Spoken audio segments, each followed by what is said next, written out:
इसका या तो कंप्लीट न्यूट्रलाइजेशन होगा या पार्शियल न्यूट्रलाइजेशन होगा, तो क्या बनेगा? सॉल्ट बनेगा। अब ये जो सॉल्ट बनता है, इस सॉल्ट में दो पार्ट होंगे, एक होगा कैटायन और एक होगा एनायन। कैटायन को हम बोलते हैं बेसिक रेडिकल और एनायन को एसिडिक रेडिकल, क्योंकि कैटायन वाला पार्ट बेस से आता है, एनायन वाला एसिड से आता है। जैसे एक एग्जांपल के तौर पे मैं लिखूं, सपोज मैंने ऐसा लिखा HCl, ठीक है, प्लस बेस ले लिया मैंने NaOH, तो HCl NaOH आपस में रिएक्ट करेंगे तो सॉल्ट क्या बनेगा? NaCl बनेगा। अब ये जो NaCl सॉल्ट बना है, ये सॉल्ट को ब्रेक करो जरा, क्या मिलेगा? एक Na+ मिलेगा और एक Cl-।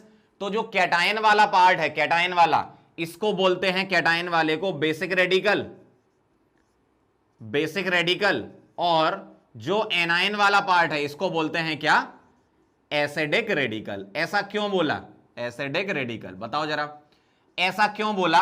ऐसा इसलिए बोला कि जो Cl- वाला पार्ट आ रहा है एसिडिक रेडिकल, वो कहां से आ रहा है? एसिड से आ रहा है।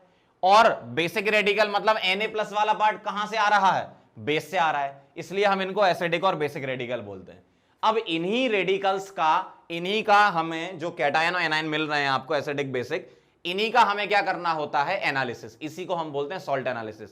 एनालिसिस किससे करना होता है? इनके सॉल्ट से या मिक्सचर ऑफ सॉल्ट से हम क्या करते हैं? ये डिटेक्ट करते हैं, हम कैटायन और एनायन को डिटेक्ट करते हैं। समझ गए बात को? जैसे एक एग्जांपल और ले रहा हूं, सपोज मेरे पास लिखा है H2SO4, ठीक है, H2SO4 की रिएक्शन मैंने करा दी ZnOH होल ट्वाइस के साथ, तो क्या बना? ZnSO4 सॉल्ट बनेगा प्लस वाटर बनेगा। सॉल्ट से मतलब है, मैं सिर्फ वही लिख रहा हूं। तो ZnSO4 में क्या है? Zn2+ है और SO4 क्या है? 2- है। तो देखो जरा, कैटायन वाले पार्ट को क्या बोलोगे? बेसिक रेडिकल, और एनायन वाले पार्ट को क्या बोलोगे? एसिडिक रेडिकल, ठीक है। तो ये मैंने आपको बेसिक समझा दिया कि बेसिक रेडिकल क्या होते हैं और एसिडिक रेडिकल क्या होते हैं। सॉल्ट में जो कैटायनिक पार्ट होता है वो कहां से आता है और एनायनिक पार्ट होता है वो कहां से आता है, ठीक है। एनायनिक पार्ट एसिडिक रेडिकल अब हम यहां से स्टार्ट करेंगे, उसके बाद फिर हम बेसिक रेडिकल पढ़ेंगे। तो पहले हम स्टार्ट करने जा रहे हैं एसिडिक रेडिकल, ठीक है। तो एसिडिक रेडिकल में बेसिकली हम क्या करते हैं? एसिडिक रेडिकल में हम वेट टेस्ट का यूज करते हैं। होता क्या है, जैसे अपने पास सॉल्ट होता है या मिक्सचर ऑफ सॉल्ट होता है, तो उसमें से हमें एनायनिक रेडिकल को डिटेक्ट करना होता है। तो हम इसमें दो टाइप के टेस्ट करते हैं, एक प्राइम वाला प्रीलिम्स टेस्ट जिसको बोलते हैं, और एक कंफर्मेटरी टेस्ट, ठीक है। तो इनको जो एसिडिक रेडिकल हैं, इनको अलग अलग ग्रुप में भी डिवाइड किया गया है और पर्टिकुलर ग्रुप के ग्रुप रिएजेंट भी होते हैं, जो आपको याद रखना पड़ेगा कि भाई साहब इस वाले ग्रुप में ये वाले रिएजेंट आते हैं, इस वाले ग्रुप में ये वाले आते हैं, इस वाले ग्रुप में ये वाले आते हैं, ठीक है। ये इसके रेडिकल हैं, ये इसके, तो वो मैं यहां पर लिख देता हूं। पहले आप ये नोट कर लो, फिर हम एसिडिक रेडिकल याद करने की आपको ट्रिक भी बता देता हूं, अच्छे से बढ़िया से याद कर लेना, क्योंकि डायरेक्ट भी क्वेश्चन आ जाते हैं कई बार, है ना। तो फटाफट से नोट करो, फिर आगे बढ़ते हैं। चलो, तो अब एसिडिक रेडिकल को याद करने की ग्रुप वाइज ट्रिक बताऊंगा, बहुत बेहतरीन, आपको अच्छे से याद कर लेना, एग्जाम में डायरेक्ट क्वेश्चन आएगा। एसिडिक रेडिकल को हम कैसे क्लासिफाई करते हैं? एसिडिक रेडिकल को हम तीन कैटेगरी में क्लासिफाई कर रहे हैं। एक हो गया आपका ग्रुप 1, एक है आपका ग्रुप 2, और एक है आपका ग्रुप 3, ठीक है। तीन ग्रुप में क्लासिफाई कर रहे हैं। ग्रुप 1 में क्या बोलते हैं हम ऐसा बोलते हैं कि radicals which do not give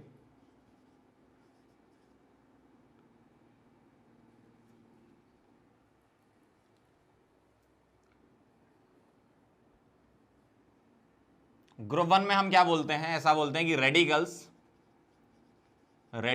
which give volatile products with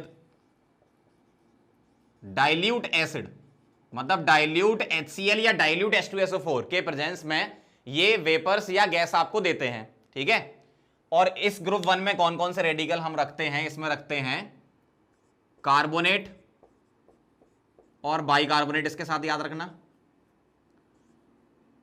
acetate CH3 COO negative, इसको एसीटेट बोलते हैं, ठीक है। NO2- nitrite, H2O3 2-, thiosulphate, H2 minus sulphide या हाइड्रोजन सल्फाइड या बाईसल्फाइड, और SO3 माइनस सल्फाइड, और इसके साथ याद रखना हाइड्रोजन सल्फाइड। ये रेडिकल होते हैं। इसको कैसे याद रखोगे? इसको ऐसे याद रखना, CANT, कांट सिंग सॉन्ग, इस तरीके से याद रखना, ठीक है। Can't sing song. सी का मतलब क्या हो गया आपका? कार्बोनेट। इसके साथ क्या याद रखोगे? बाइकार्बोनेट। ए का मतलब क्या हो गया? एसीटेट, ठीक है। एन का मतलब क्या हो गया? Nitrite, ITE। टी का मतलब थायोसल्फेट। सिंग मतलब H2 माइनस या HS माइनस, सल्फाइड आ गया ये, या बाईसल्फाइड। सॉन्ग मतलब SO3 नेगेटिव, सॉन्ग मतलब SO, वहां से उठाया ना, SO3 नेगेटिव या HSO3 नेगेटिव, ठीक है। तो इस तरीके से आप याद कर लोगे कौन से वोलेटाइल प्रोडक्ट देते हैं डाइल्यूट एसिड में। तो ये वाले एनायन या ये वाले एसिडिक रेडिकल देते हैं। ये हो गया ग्रुप 1, ठीक, बहुत आराम से। ग्रुप 2 में चलते हैं। ग्रुप 2 में कौन कौन से होते हैं, ध्यान से देखना। Cl minus, Br minus, I minus, chloride, bromide, iodide, ठीक है। NO3 minus, nitrate, C2O4 minus, oxalate. ये कौन से वाले होते हैं? ग्रुप 2 वाले। और ग्रुप 2 में हम क्या बोलते हैं? हम ये बोलते हैं ग्रुप 2 में कि radicals which give volatile products with concentrated acid, मतलब concentrated H2SO4 वगैरह के साथ ये क्या देंगे? volatile product मतलब वेपर या गैस देंगे आपको। इसको कैसे याद रखोगे? इसको ऐसे याद रखोगे कि Cl माइनस के लिए मैं लिख रहा हूं यहां पर C, Br माइनस के लिए B, ठीक है, I माइनस के लिए I। तो इसको याद रखना, CBI। ने यहां पर साइलेंट है, नाइट्रेट होता है ये NO3 माइनस, तो वहां से 8 उठा रहा हूं, ठीक है, 8। C2O4 नेगेटिव होता है ऑक्सलेट, तो यहां से उठा रहा हूं ऑक्स, ठीक। और पकड़े यहां पर साइलेंट है। तो कौन कौन सा यहां पर साइलेंट है आपके, वो मैं यहां बॉक्स में कर देता हूं, ठीक है। बाकी ये रेडिकल है। तो कैसे याद रखोगे? CBI ने 8 ऑक्स पकड़े, इस तरीके से याद कर लेना, ठीक है। CBI ने 8 ऑक्स पकड़े, क्लोराइड, ब्रोमाइड, आयोडाइड। 8 मतलब नाइट्रेट और ऑक्स मतलब ऑक्सलेट, इस तरीके से समझ गए बात को। तो CBI ने 8 ऑक्स पकड़े। ये कौन से वाले हो गए? ग्रुप 2 वाले। ग्रुप 3 में चलते हैं। ग्रुप 3 में ऐसे रेडिकल होते हैं जो वोलेटाइल प्रोडक्ट नहीं देते। तो यहां पर मैं लिख रहा हूं क्या? Radicals which do not give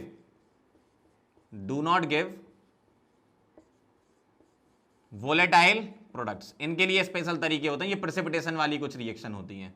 तो ये वोलेटाइल प्रोडक्ट्स नहीं देते हैं, गैसेस या वेपर्स नहीं निकालते हैं। तो ग्रुप 3 में कौन कौन से होते हैं? SO4 negative, PO4 negative, BO3 negative और F नेगेटिव। इसको कैसे याद रखोगे? देखो, SO4 नेगेटिव में हम बोलते हैं सोनू, ठीक है, ने साइलेंट है। PO4 नेगेटिव मतलब हो गया आपका पूनम, इस तरीके से याद करना, ठीक है। सोनू ने पूनम को, ये साइलेंट है। BO3 नेगेटिव हो गया बॉम्बे,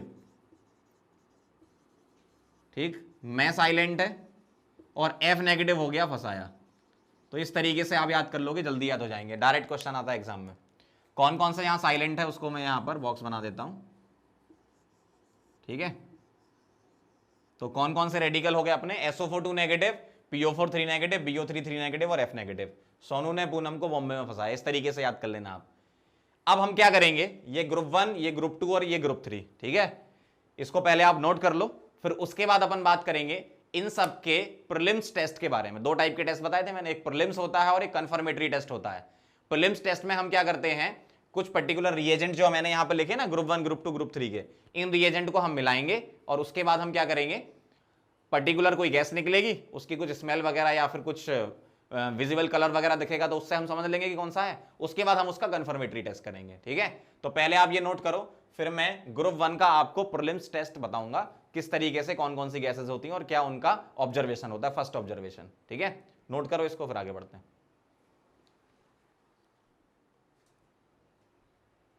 चलो तो अब अपन स्टार्ट करते हैं, ग्रुप 1 के प्रीलिम्स टेस्ट देख लेते हैं कि फर्स्ट ऑब्जर्वेशन क्या होता है। जब हम डाइल्यूट HCl या H2SO4 को मिलाते हैं, जो अपने पास सॉल्यूशन है उसमें मिलाते हैं, तो कौन कौन सी गैसेस निकलती हैं और उनका ऑब्जर्वेशन क्या होता है, उसी को हम फर्स्ट ऑब्जर्वेशन बोलते हैं, ठीक। तो जैसे मेरे पास ये फ्लास्क है और इसमें मेरे पास सॉल्ट पड़ा हुआ है, उसका सॉल्यूशन पड़ा हुआ है, ठीक है। तो यहां पर मेरे पास सॉल्ट का सॉल्यूशन पड़ा हुआ है। तो अब ये जो सॉल्ट का सॉल्यूशन पड़ा हुआ है, इसके साथ रिएक्शन होगी, ठीक है। ये क्या है, इसमें सॉल्ट है अपने पास, ठीक है। इसके साथ रिएक्शन होगी किसकी, ग्रुप 1 का रिएजेंट क्या था, डाइल्यूट HCl या H2SO4, ठीक है। तो इसमें डाला हुआ है क्या, डाइल्यूट HCl या H2SO4। तो इसमें हम क्या मिला रहे हैं, डाइल्यूट HCl और H2SO4 में से कुछ मिलाएंगे तो गैसेस निकलेंगी, ठीक है। तो यहां पर क्या है, डाइल्यूट एसिड HCl या H2SO4। तो डाइल्यूट एसिड को हमने मिलाया तो सॉल्ट में प्रेजेंट जो एनायन है, क्योंकि यहां पर हम किसका डिटेक्शन कर रहे हैं, एसिडिक रेडिकल का, है ना। तो सॉल्ट में प्रेजेंट जो एसिडिक रेडिकल है वो क्या करेगा, डाइल्यूट HCl या H2SO4 के साथ रिएक्शन करेगा। रिएक्शन करके वो गैस निकालेगा, उस गैस से ही हम बताएंगे कि इसमें कौन सा रेडिकल रहा होगा। जैसे यहां पर कुछ गैस निकलेगी, ठीक है, यहां कोई गैस निकली यहां से, तो यहां जो गैस निकली वो क्या क्या हो सकती है उसको आपको याद करना पड़ेगा, ठीक है। तो यहां जो गैस निकली वो क्या क्या हो सकती है, यहां पर निकलने वाली गैस अगर तुम्हारी, स्टार्टिंग से हम देखेंगे, ठीक है, कैसे देखना ध्यान से, यहां से निकलने वाली गैस अगर तुम्हारी कौन सी हुई, CO2, ठीक है। क्योंकि पहला रेडिकल याद किया था कांट सिंग सॉन्ग, याद रखना उसको, है ना। तो कांट सिंग सॉन्ग उसी वाले सीक्वेंस में हम चलेंगे, ठीक है, कांट सिंग सॉन्ग उसी सीक्वेंस में चलेंगे, ठीक है। तो C का मतलब क्या हो गया, कार्बोनेट। तो कार्बोनेट कौन सी गैस निकालता है, CO2 गैस निकालता है। अब इसके आपको पहले से ही कुछ कैरेक्टरिस्टिक पता होने चाहिए, जैसे CO2 क्या होता है, कलरलेस होता है, कलरलेस होता है, ऑर्डरलेस होता है, ऑर्डरलेस होता है, और ब्रिस्क इफर्वेसेंस, मतलब क्या होता है, बुदबुदाहट, मतलब उसका क्या है, बुदबुदाहट, है ना, ब्रिस्क इफर्वेसेंस, ठीक है, ये होता है, ठीक, ये ध्यान रखना। अब चलो, कांट में अपना C हो गया कार्बोनेट, A मतलब एसीटेट। तो एसीटेट कौन सी गैस या कौन सी वेपर बनाएगी, एसिटिक एसिड की वेपर, CH3COH, ठीक है। ये तो आपको दिखता नहीं ना, आप तो इससे पहचानोगे क्या है, ठीक है। तो CH3COH क्या होता है, ये होता है colourless, colourless, vinegar smell, vinegar smell होती है इसकी। तो अगर विनेगर स्मेल आ रही है तो हम बोल देंगे कि CH3COH होगा, मतलब यहां पर एसीटेट वाला रेडिकल होगा, सिंपल सा है, ठीक है। अब चलो N पर, N का मतलब NO2 माइनस, ठीक है, नाइट्राइट। तो जो NO2 माइनस होता है वो NO2 गैस रिलीज करता है और ये होती है ब्राउन गैस। तो ये आपको कलर दिख ही जाएगा, ठीक है, ब्राउन गैस निकलती है, ठीक, ब्राउन कलर होता है, ब्राउन फ्यूम्स भी बोलते हैं ना। अगला क्या था, C हो गया, A हो गया, N हो गया, T, थायोसल्फेट। तो थायोसल्फेट क्या करता है, ये बनाएगा SO2 प्लस S। अब इसके बारे में मैं ये लिख रहा हूं थायोसल्फेट के बारे में कि कलरलेस, कलरलेस, पंजेंट स्मेल, ठीक है। जैसे पंजेंट स्मेल मतलब यहां पर जो स्मेल होती है वो लाइक बर्निंग सल्फर, सल्फर को जब जलाते हैं वैसा, ठीक है, लाइक बर्निंग सल्फर, ठीक है, ये बनता है। आगे चलो, CANT, कांट, ये हो गया। सिंग मतलब क्या हो गया, S2 माइनस, तो वो क्या बनाता है, H2S, और H2S होता है colourless, colourless, रॉटन egg smell, रॉटन egg smell, सड़े हुए अंडे जैसी, है ना। तो अगर ऐसा आ रहा है तो मतलब H2S है, मींस रेडिकल कौन सा है, S2 माइनस। एक और बचा है SO3 माइनस, ये SO2 गैस देता है। SO2 क्या होता है, colourless, colourless odourless gas, odourless gas, ठीक है। तो ये इसके फर्स्ट ऑब्जर्वेशन है। फर्स्ट ऑब्जर्वेशन से ही हम क्या करेंगे, आगे की हमारी स्टडी जो कंफर्मेटरी टेस्ट की स्टडी है वो आसान हो जाती है, ठीक। तो समझ गया बात को, क्या था, मेरे पास सॉल्ट था, फिर से एक बार समझा देता हूं आसान भाषा में। मेरे पास सॉल्ट था, उसमें मैंने एसिड डाला, गैस निकली। ये अगर निकलती हैं तो उनके ये कैरेक्टरिस्टिक हैं, सिंपल सी बात, ये आपको ध्यान रखना पड़ेगा।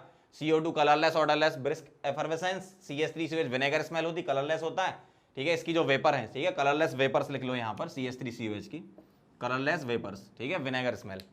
और NO2 होता है ब्राउन गैस या ब्राउन फ्यूम्स निकलते हैं। SO2 प्लस S बनता है थायोसल्फेट में, कलरलेस पंजेंट स्मेल होती है और बर्निंग सल्फर जैसी होती है। SO2 कलरलेस और ऑर्डरलेस, और यहां भी लिख लो पंजेंट स्मेल होती है, ठीक है, इसकी भी, ठीक है, smell like burning sulphur, pungent smell SO2 की, ठीक है, लाइक बर्निंग सल्फर। तो ये इसके क्या है, ये इसके प्राइम टेस्ट है, मतलब प्रीलिम्स वाले टेस्ट, जिसको हम फर्स्ट ऑब्जर्वेशन बोल रहे हैं। अब हमें करना क्या होता है, सबका कंफर्मेटरी टेस्ट भी कराना होता है। समझ रहे हो बात को, क्या होता है, पहले क्या होता है, प्राइम टेस्ट होते हैं और फिर इसके बाद कंफर्मेटरी टेस्ट होते हैं। तो अपन एक काम करते हैं, सबसे अच्छा तरीका बताते हैं अपन। ग्रुप 1 में हमने क्या देखा, पहले तो हमने क्या किया, शुरू से कहानी बता रहा हूं। एसिडिक रेडिकल में हमने 3 ग्रुप में डिवाइड किया, ग्रुप 1, ग्रुप 2, ग्रुप 3। अब हमने ग्रुप 1 में चले, कहां चले गए, प्राइम वाले टेस्ट में चले गए, प्रीलिम्स में चले गए। अब इन्हीं के हम क्या करेंगे, कंफर्मेटरी टेस्ट करेंगे। ऐसे ही हम हर एक ग्रुप की स्टडी करेंगे, ठीक है। तो पहले नोट करो, फिर अपन कंफर्मेटरी टेस्ट भी इनके स्टार्ट करते हैं। लिख लो इसको पहले। चलो तो अब स्टार्ट करते हैं कंफर्मेटरी टेस्ट। प्रीलिम्स हमने कर लिए, confirmatory test for group 1 radical हम करेंगे। और जिस सीक्वेंस में आपने याद किया ना कांट सिंग सॉन्ग, उसी सीक्वेंस में हम कंफर्मेटरी टेस्ट भी लिखेंगे और उसी सीक्वेंस में हमने प्रीलिम्स वाले भी लिखे हैं ना। तो चलो स्टार्ट करते हैं CO3 2- वाला। CO3 2- में क्या होता था, सबसे पहली बात बताओ आप क्या करते थे। सबसे पहले स्टार्टिंग में अगर कोई एनायन होता था तो उसमें आप मिलाते थे डाइल्यूट एसिड। तो जैसे मान लो आपने इसमें मिला दिया डाइल्यूट H2SO4, ठीक है, डाइल्यूट H2SO4, तो ये क्या करेगा, जो कार्बोनेट है वो CO2 गैस रिलीज करेगा। पहले H2CO3 बनेगा जो कि इजीली ब्रेक हो जाता है, तो CO2 रिलीज करेगा, ठीक है। यही आपको ऑब्जर्वेशन आता था। क्या होता है CO2, कलरलेस ऑर्डरलेस ब्रिस्क एफर्वेसेंस, बुदबुदाहट आती है उसमें, है ना। अब हम करते क्या हैं, जो गैस रिलीज हुई उसको पास कराते हैं लाइम वाटर के साथ, और लाइम वाटर में ये जो CO2 गैस है वो लाइम वाटर के साथ क्या कर देता है, मिल्की, मतलब CaCO3, ठीक है। ये क्या होता है, मिल्की, व्हाइट PPT आप बोल सकते हो। और ये जो मिल्कीनेस है ये डिसअपीयर हो जाती है on passing access CO2 water. तो अगर मैं access CO2 plus water pass करूंगा तो milkiness disappear due to the formation of bicarbonate CaCO3 whole twice. और ये क्या होता है, ये होता है सॉल्युबल। बाइकार्बोनेट क्या होता है, इसका सॉल्युबल होता है, मतलब जो मिल्कीनेस आ रही थी वो डिसअपीयर हो गई by passing access CO2 water. तो बहुत सिंपल सा है, एक बार फिर रिवीजन करा रहा हूं, फटाफट से देखते जाओ।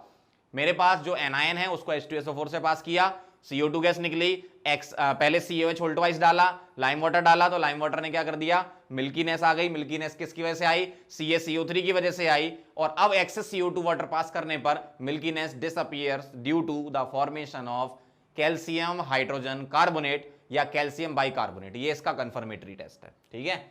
अब CH3COO नेगेटिव पे चलते हैं। ये क्या है, आपका एसीटेट आयन, ठीक है। ध्यान से देखना जरा क्या होता है।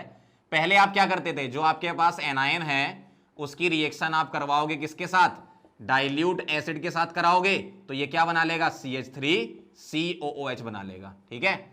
अब ये जो CH3COOH बना, देखो दो तरीके हैं। एक तो क्या हुआ, सबसे पहला आपने क्या करा, CH3CON नेगेटिव में H2SO4 डाला, CH3COH बना। अब ये जो CH3COOH है, CH3COOH है, इसकी रिएक्शन आपने कराई किसके साथ, C2H5OH के साथ, ठीक है। और ये रिएक्शन ध्यान रखना एसिडिक मीडियम में होती है। और ये एसिड है, ये अल्कोहल है, कैसे याद करोगे, एसिड से उठा लेना क्या, OH, एसिड से क्या ले लो OH, और अल्कोहल से क्या ले लो H, और बाकी जोड़ दो सीधा सीधा, तो क्या बन गया, CH3COO C2H5, इसका नाम क्या है, ethyl, ethyl acetate, ethyl acetate. और इसका फ्रूटी ऑर्डर होता है, ठीक है, फ्रूटी ऑर्डर, तो ये ध्यान रखना आप। तो एक तो ये होता है। एक और कंफर्मेटरी टेस्ट इसका होता है कि जो अपने पास एनायन है, सेकंड नंबर वाला बता रहा हूं, कौन सा, ये जो CH3CO नेगेटिव है इसको न्यूट्रल FeCl3 से पास कर दो, किससे? न्यूट्रल FeCl3 से। तो CH3CO नेगेटिव जब न्यूट्रल FeCl3 से इसकी रिएक्शन होती है तो ये क्या बनाता है? ये बनाता है Fe3OH whole twice deep red colour का CH3COO होल 6 ऐसा बनता है। ये याद रखने का तरीका आसान है, यहां 3 है यहां 2 है, 3 इंटू 2 कितना होता है जानते ही हो आप, 6 होता है। तो ये क्या होता है? Deep red colour. इसका कलर क्या होता है? डीप रेड कलर होता है। और ये रेडिश ब्राउन में या ब्राउन रेड बोलो उसमें डिकम्पोज हो जाता है ऑन हीटिंग। तो जब इसको हम हीट करते हैं तो ये डिकम्पोज हो जाता है, थोड़ा पानी भी मिला देते हैं इसमें, हीट करते हैं तो ये क्या होता है? ये डिकम्पोज हो जाता है ब्राउन रेड कलर में। तो उस कंपाउंड को ऐसे लिखते हैं Fe। आप क्या करो, ये 3 और ये 6 छुपा लो, 3 और 6 छुपा लो, यही आंसर है। तो FeOH होल ट्वाइस आपको तरीके भी बताते जाऊंगा याद करने के, ठीक है? CH3COO ऐसा ये बनता है। और ये कैसा होता है? Brown red. कैसा होता है ये? ब्राउन रेड कलर का होता है ये, ठीक है? तो ध्यान से सुन लो, CH3CO नेगेटिव न्यूट्रल FeCl3 से पहले ये बनाता है डीप रेड कलर का, which on decompose on heating, जो कि हीटिंग पर डिकम्पोज होकर क्या देता है? ब्राउन रेड कलर का ये कंपाउंड। इस कंपाउंड का नाम भी है, इस कंपाउंड को बोलते हैं आयरन थर्ड डाईहाइड्रोक्सी एसीटेट। तो इसका नाम भी ध्यान रखना आप। तो एसीटेट में आपको ये 2 टेस्ट ध्यान रखने हैं, कंफर्मेटरी टेस्ट, सिंपल सी बात है, ठीक है? फटाफट से नोट करो फिर आगे बढ़ते हैं।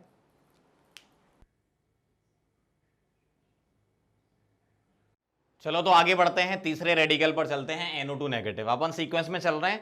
पहले अपन ने किया C वाला मतलब कार्बोनेट वाला, कांट सिंग सॉन्ग वाले तरीके से ना, C कार्बोनेट हो गया, ठीक है? A मतलब क्या हो गया? एसीटेट। अब चला अपन कहां पर चल रहे हैं? N पर, मतलब NO2 नेगेटिव नाइट्राइट।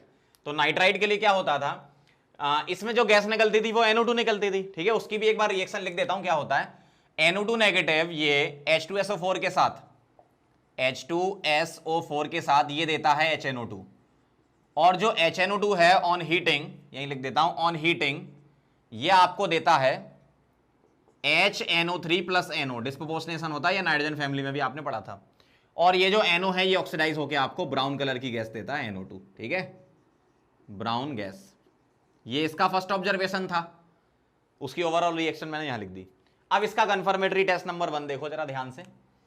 पहले नंबर पर हम क्या करते हैं, जो NO2 नेगेटिव है उसको एसिटिक एसिड के साथ ट्रीट कराते हैं। किसके साथ? Acetic acid. तो NO2 नेगेटिव का ट्रीटमेंट होता है किसके साथ? Acetic acid. और ये जो एसिटिक एसिड है ये बना देता है HNO2, ठीक है? अब HNO2 की रिएक्शन कराते हैं हम KI के साथ। किसके साथ? KI के साथ। तो KI के साथ रिएक्शन होती तो HNO2 KI को ऑक्सीडाइज कर देता है I2 में और खुद रिड्यूस हो जाता है NO में, ठीक? तो I2 प्लस NO बनता है। मैं पूरी बैलेंस रिएक्शन नहीं लिख रहा हूं क्योंकि आपको एग्जाम में इसी टाइप से पूछते हैं कि इसमें ये डाला फिर उसके बाद ये डाला, ये कलर आया, इस टाइप से आप पढ़ोगे तो ज्यादा आसान रहेगा, ठीक है? बैलेंस वगैरह तो आप रिडॉक्स में सीखते ही हो, आराम से कर लेते हो, है ना? तो यहां रिडॉक्स रिएक्शन हो गई, I2 प्लस NO बना और स्टार्च के साथ ये क्या देता है? ब्लू कॉम्प्लेक्स देता है। स्टार्च के साथ क्या देता है? ये ब्लू कॉम्प्लेक्स बनाता है। ब्लू कॉम्प्लेक्स बनाता है कौन? I2 स्टार्च के साथ। तो एक तो ये हो गया कंफर्मेटरी टेस्ट। सेकंड नंबर का जो टेस्ट होता है, सेकंड नंबर का जो टेस्ट है इसको बोलते हैं अपन ग्रिस लॉसवे टेस्ट, ठीक है? क्या होता है इसमें, ध्यान से देखना जरा। ग्रिस लॉसवे टेस्ट में, इसमें जो हमारे पास कंपाउंड होता है वो होता है सल्फेनिलिक एसिड, ठीक?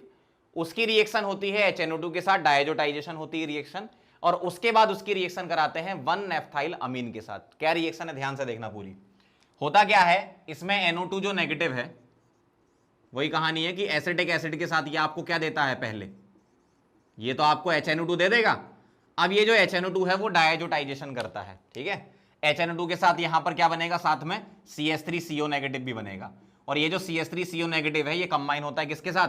सल्फेनिलिक एसिड के साथ। ध्यान से देखना जरा क्या होता है सल्फेनिलिक एसिड, SO3H और यहां पर होता है NH2। ये है सल्फेनिलिक एसिड, लेकिन यहां क्या बनता है? CH3CO नेगेटिव के साथ ये बनाता है NH3 प्लस और CH3CO नेगेटिव, जिसको मैं ऐसा लिख रहा हूं O नेगेटिव OCCH3, ठीक है? इस तरीके से लिख सकते हैं अपन CH3CO नेगेटिव को।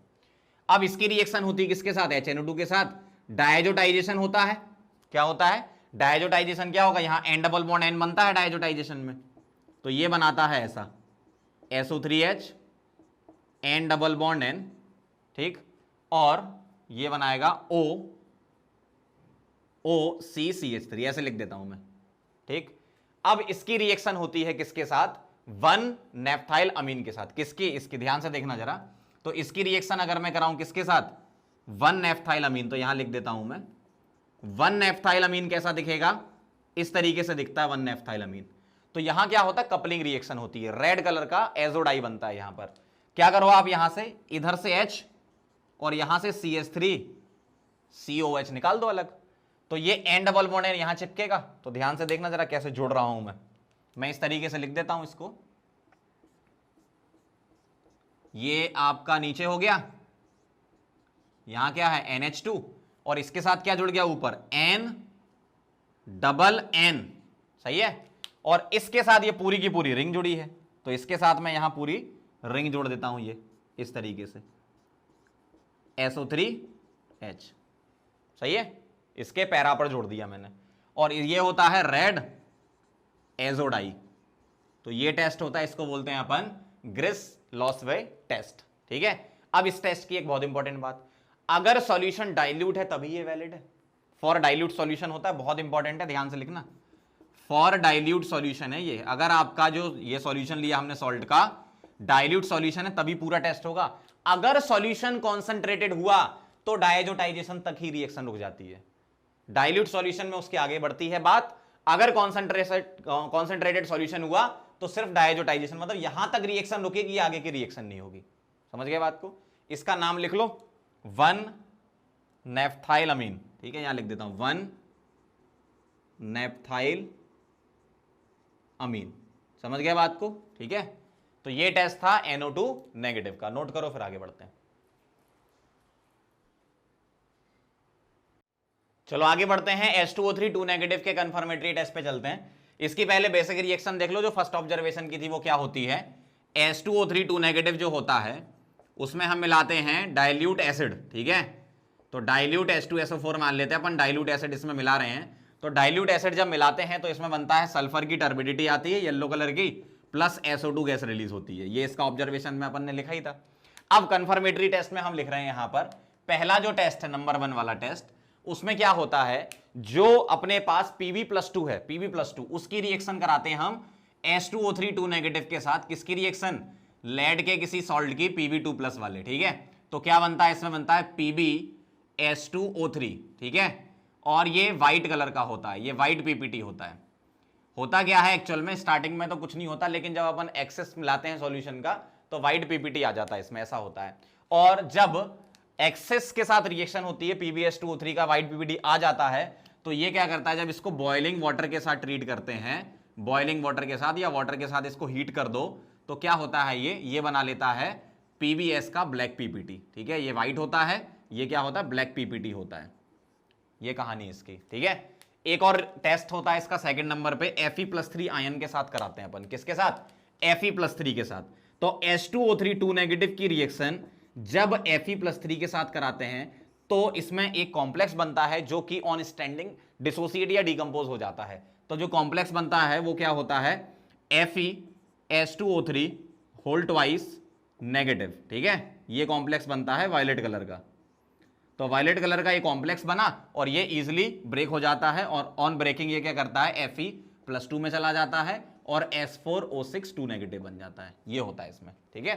तो ये इसका कंफर्मेटरी टेस्ट है, नोट करो फिर आगे बढ़ते हैं।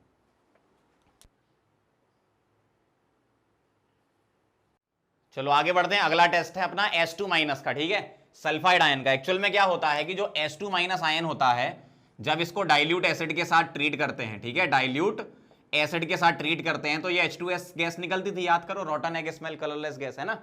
अब ये जो H2S गैस निकली, अब इसका कंफर्मेटरी टेस्ट कैसे होता है, एक्चुअल में क्या होता है, लेड एसिडेट का सॉल्यूशन होता है, उसमें हम एक फिल्टर पेपर को डुबो देते हैं और फिल्टर पेपर को जहां पर गैस निकल रही थी वहां ले जाते हैं, तो फिल्टर पेपर ब्लैक हो जाता है due to the formation of PbS। तो वो रिएक्शन क्या होती है, तो एक्चुअल में इसके 2 कंफर्मेटरी टेस्ट होते हैं। नंबर 1 में लिख रहा हूं कि जो H2S यहां बनी, इसकी रिएक्शन होती है लेड एसीटेट के साथ। किसके साथ?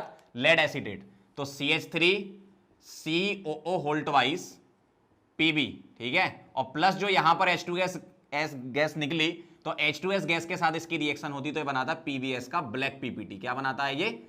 PbS का क्या PPT? ब्लैक PPT बनता है, ब्लैक PPT बनता है। तो एक तो ये कंफर्मेटरी टेस्ट हो गया कि लेड एसिडेट के सॉल्यूशन में फिल्टर पेपर को डुबोया और जहां गैस निकल रही थी टेस्ट ट्यूब से वहां उसके पास ले गए तो वो काला कर देगा, उसको ब्लैक कर देगा। सेकंड एक टेस्ट और होता है कि जो सल्फाइड आयन है उसका सोडियम का कंपाउंड ले रहे हैं अपन, इसको सोडियम नाइट्रोप्रोसाइड टेस्ट बोलते हैं। ठीक है, लिख देता हूं यहां, सोडियम नाइट्रोप्रोसाइड टेस्ट। इसमें क्या होता है, सोडियम नाइट्रोप्रोसाइड के साथ रिएक्शन होती है किसकी? Na2S की। ठीक है, सल्फाइड आयन का सोडियम सॉल्ट ले लिया, इसकी रिएक्शन हो रही है Na2FeCN5 और NO, इसके साथ हो रही है। तो क्या बनता है इसमें? पर्पल या वायलेट कलर आता है। ठीक, ये इसका नाम है सोडियम नाइट्रोप्रोसाइड, ध्यान रखना है ना, सोडियम नाइट्रोप्रोसाइड इस कॉम्प्लेक्स को बोलते हैं ना। तो जब मैं इसके साथ इसकी रिएक्शन कराऊं तो रिएक्शन याद रखना बहुत आसान है, मैथमेटिकली ऐड कर दो। कैसे? Na को Na के साथ और S को यहां ले जाओ NO के पास। ठीक है, तो Na4 हो गया, Fe हो गया, Cn5 हो गए और NO के साथ नोज। ठीक है, ऐसा। और इसका जो कलर होता है वो क्या होता है? पर्पल और वायलेट कलर बोलते हैं अपन, है ना। तो ये कॉम्प्लेक्स बनता है इसमें। तो ये टेस्ट हो गया किसका? S2- के कंफर्मेटरी टेस्ट। नोट करो, फिर आगे बढ़ते हैं। चलो तो अब आगे बढ़ते हैं और आखिरी कंफर्मेटरी टेस्ट है ग्रुप 1 का। ठीक है, SO3 2 नेगेटिव। क्या होता है, स्टार्टिंग में क्या करते थे? SO3 2 नेगेटिव में हम डाइल्यूट एसिड मिलाते थे। ठीक है, डाइल्यूट एसिड के प्रेजेंस में ये कौन सी गैस देता था? SO2 गैस देता था। ठीक है, pungent order, burning, sulphur like smell, ऐसा होता था। ठीक है, कलरलेस होती है, ये तो पता ही है आपको। अब ये जो SO2 गैस है ये लाइम वाटर को मिल्की कर देती है। ठीक है, SO2 गैस की रिएक्शन क्या है? SO2 turns lime water milky, CaOH whole twice क्या बनाता है? CaSO3 milky. और ये मिल्कीनेस डिसअपियर हो जाती है व्हेन एक्सेस SO2 और वाटर पास करते हो, एक्सेस SO2 और वाटर पास करते हो तो milkiness disappear due to the formation of CaHSO3 whole twice. ठीक, ये क्या होता है? सॉल्युबल होता है इन वाटर। अच्छा, ये रिएक्शन थोड़ी देखी देखी सी नहीं लग रही? अभी कार्बोनेट में भी तो हमने लिखा था यही। तो कार्बोनेट वाला जो आयन होता है और SO3 2- सल्फाइड आयन जो होता है, सिमिलर रिएक्शन है। वहां क्या था? CO2 बनती थी, यहां CO2 लिया था, यहां CaCO3 बनता था, यहां CaHCO3 होल ट्वाइस, यहां भी सेम यही है। तो ये तो हो गई दोनों की कॉमन बात कि CO2 और SO2 दोनों लाइम वाटर को मिल्की करती हैं, ध्यान रखना आप। अब इन दोनों को डिस्टिंग्विश कैसे करोगे? CO2 को SO2 से डिस्टिंग्विश कैसे करोगे? तो उसके लिए हम SO2 के अलग कंफर्मेटरी टेस्ट कराते हैं जो SO2 देता है और CO2 नहीं देता है। ठीक है, तो कंफर्मेटरी टेस्ट नंबर 1 अपन देख रहे हैं यहां पर। ठीक है, मैं एक काम करता हूं, 1 और 2 दोनों को एक साथ ही लिख देता हूं। क्या कंफर्मेटरी टेस्ट है इसका? जो अपने पास SO2 गैस निकली, ये क्या करता है, अपन फिल्टर पेपर को पोटेशियम डाइक्रोमेट और पोटेशियम परमैंगनेट, दो अलग अलग सॉल्यूशन होते हैं, उसमें डालते हैं और जहां गैस निकलती है उसके पास ले जाते हैं। तो K2Cr2O7 होता है ऑरेंज कलर का, तो उसको कर देता है SO2 गैस से जब पास करते हैं ना, तो वो हो जाता है ग्रीन कलर का। और KMnO4 पर्पल होता है, तो जब जिस सॉल्यूशन का हमने फिल्टर पेपर जिस सॉल्यूशन में डाला था KMnO4 के, वो पर्पल कलर का था, तो वो कलरलेस या लाइट पिंक हो जाता है, ऐसा होता है। तो रिएक्शन क्या होती है? इधर रिएक्शन होती है K2Cr2O7 इन एसिडिक मीडियम इसकी, तो ये देता है Cr2SO4 होल थ्राइस। और Cr2SO4 होल थ्राइस जो है वो ग्रीन कलर का होता है। किस कलर का होता है? ग्रीन कलर का। ये CO2 रिएक्शन नहीं देता, ये कौन देता है? SO2। और SO2 के अलावा एक दो और होते हैं जो ये रिएक्शन देते हैं, एक तो H2S भी ये रिएक्शन देता है और NO2 भी ये रिएक्शन देता है, ध्यान रखना है ना। इसके अलावा ये दो और होती हैं गैसेस। अगर मैं फिल्टर पेपर को KMnO4 के सॉल्यूशन में डालूं, ठीक है, एसिडिफाइड KMnO4 के सॉल्यूशन में डालूं और इस गैस के पास ले जाऊं, तो इसका जो कलर था, देखो इसका कलर तो ऑरेंज था, ठीक है, ये कलर जरूर ध्यान रखना, इसका ऑरेंज था तो ऑरेंज से ग्रीन हो गया, और इसका होता है पर्पल, तो पर्पल से लाइट पिंक या कलरलेस हो जाता है due to the formation of MnSO4। ठीक है, due to the formation of MnSO4, Mn2+ ion जो होता है वो लाइट पिंक या कलरलेस अपन बोलते हैं, कलरलेस और लाइट पिंक भी लिखा रहता है कई जगह। समझ गया बात को? तो ये कहानी है इसकी। दोनों में डिस्टिंग्विश समझ में आना चाहिए। CO2 और SO2 में ये वाली रिएक्शन सेम थी, तो फिर भाई अब अगर ये रिएक्शन कौन कौन सी गैसेस से निकलती है वो देखेंगे अपन कॉन्सेंट्रेटेड H2SO4 के साथ, और उसके बाद फिर कंफर्मेटरी टेस्ट करेंगे। ठीक है, तो चलो स्टार्ट करते हैं क्या क्या चीजें हैं। जैसे अपन ने ग्रुप 1 में किया था वैसा ही सिमिलर ग्रुप 2 में है। अपने पास क्या है, सॉल्ट का ये सॉल्यूशन हो गया। ठीक है, तो ये हो गया अपने पास क्या, सॉल्ट, जिसमें क्या प्रेजेंट होगा, एसिडिक रेडिकल प्रेजेंट होगा। इसी को हमें क्या करना है, डिटेक्ट करना है। ठीक बात। अब इसमें क्या करते हैं, जैसे ग्रुप 2 का जो रिएजेंट है वो कॉन्सेंट्रेटेड हम इसलिए लेते हैं क्योंकि डाइल्यूट H2SO4 में अगर कुछ भी नहीं हो रहा है तो हम फिर कॉन्सेंट्रेटेड H2SO4 मिलाते हैं। तो ग्रुप 2 के जो रिएजेंट है उसमें अपन ने कॉन्सेंट्रेटेड क्या मिलाया, H2SO4, कॉन्सेंट्रेटेड एसिड मिलाया। तो अपन ने इसमें क्या मिला दिया, कॉन्सेंट्रेटेड H2SO4। तो क्या होगा, गैसेस या वेपर्स निकलेंगी। तो यहां से जो गैसेस आ रही हैं बाहर या वेपर्स जो निकल रही हैं उसके बारे में हमें लिखना होता है, क्या क्या ऑब्जर्वेशन होता है। ध्यान से देखना जरा, अगर तुम्हारी गैस HCl निकल रही है तो इसके बारे में पता कैसे चलेगा कि HCl है, तो वो हमें क्या करना पड़ेगा, ऑब्जर्वेशन या इनकी कैरेक्टरिस्टिक से पता चलता है। तो HCl के बारे में लिखूंगा कि ये क्या है, ये है colourless, colourless, pungent smell, pungent smell. ठीक है, कलरलेस है, पंजेंट स्मेल है इसकी, और give white fumes, white fumes with NH4OH। एक रॉड लो, NH4OH में डिप करो उसको, और जहां गैस निकल रही है वहां ले जाओ उसको, तो वाइट फ्यूम्स निकलते हैं, NH4Cl बन जाता है। क्योंकि इसकी रिएक्शन इसके साथ होगी तो NH4Cl बनेगा, उसके वाइट फ्यूम्स होते हैं। ठीक है, अगर तुम्हारी गैस या वेपर Br2 है तो इसके बारे में पता कैसे चलेगा, ये होता है आपका रेडिश ब्राउन। ठीक है, जो Br2 है वो क्या है, रेडिश ब्राउन। तो रेडिश ब्राउन गैस है, ये पंजेंट स्मेल है, पंजेंट स्मेल। और ये जो रेडिश ब्राउन वेपर्स निकल रही हैं इनकी इंटेंसिटी इंक्रीज हो जाती है ऑन हीटिंग विद MnO2। ठीक है, तो यहां मैं लिख देता हूं इंटेंसिटी, इंटेंसिटी इंक्रीजेस, किसकी इंटेंसिटी, कलर की इंटेंसिटी, डेंस हो जाती है फ्यूम्स, है ना, और थोड़ा डार्क टाइप से कलर दिखता है ना। तो intensity increases on heating with, on heating with solid MnO2। तो MnO2 मिलाते हैं तो इंटेंसिटी बढ़ जाती, तो हमें पता चल जाता है कि क्या हो रहा है, कौन सी गैस है ये, Br2 है, या वेपर कौन सी है, Br2 है। इसके अपन रिएक्शन भी आगे लिखेंगे। अगला देखना, अगर तुम्हारी I2 की वेपर्स निकल रही हैं तो I2 क्या होता है अपना, वायलेट कलर का होता है। ठीक है, तो वायलेट वेपर्स से निकलती है।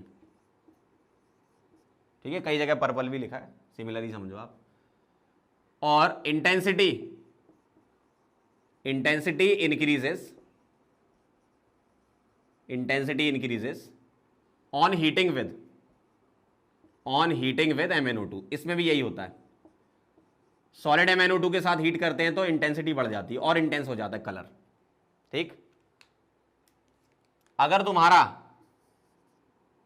NO2 गैस निकल रही है तो NO2 गैस जो होती है ना उसका सेम कलर होता है जो Br2 का, रेडिश ब्राउन कलर अपन बोलते हैं ना। तो NO2 का भी क्या है, reddish brown, reddish brown colour. ठीक, और intensity, intensity of colour increases on heating with,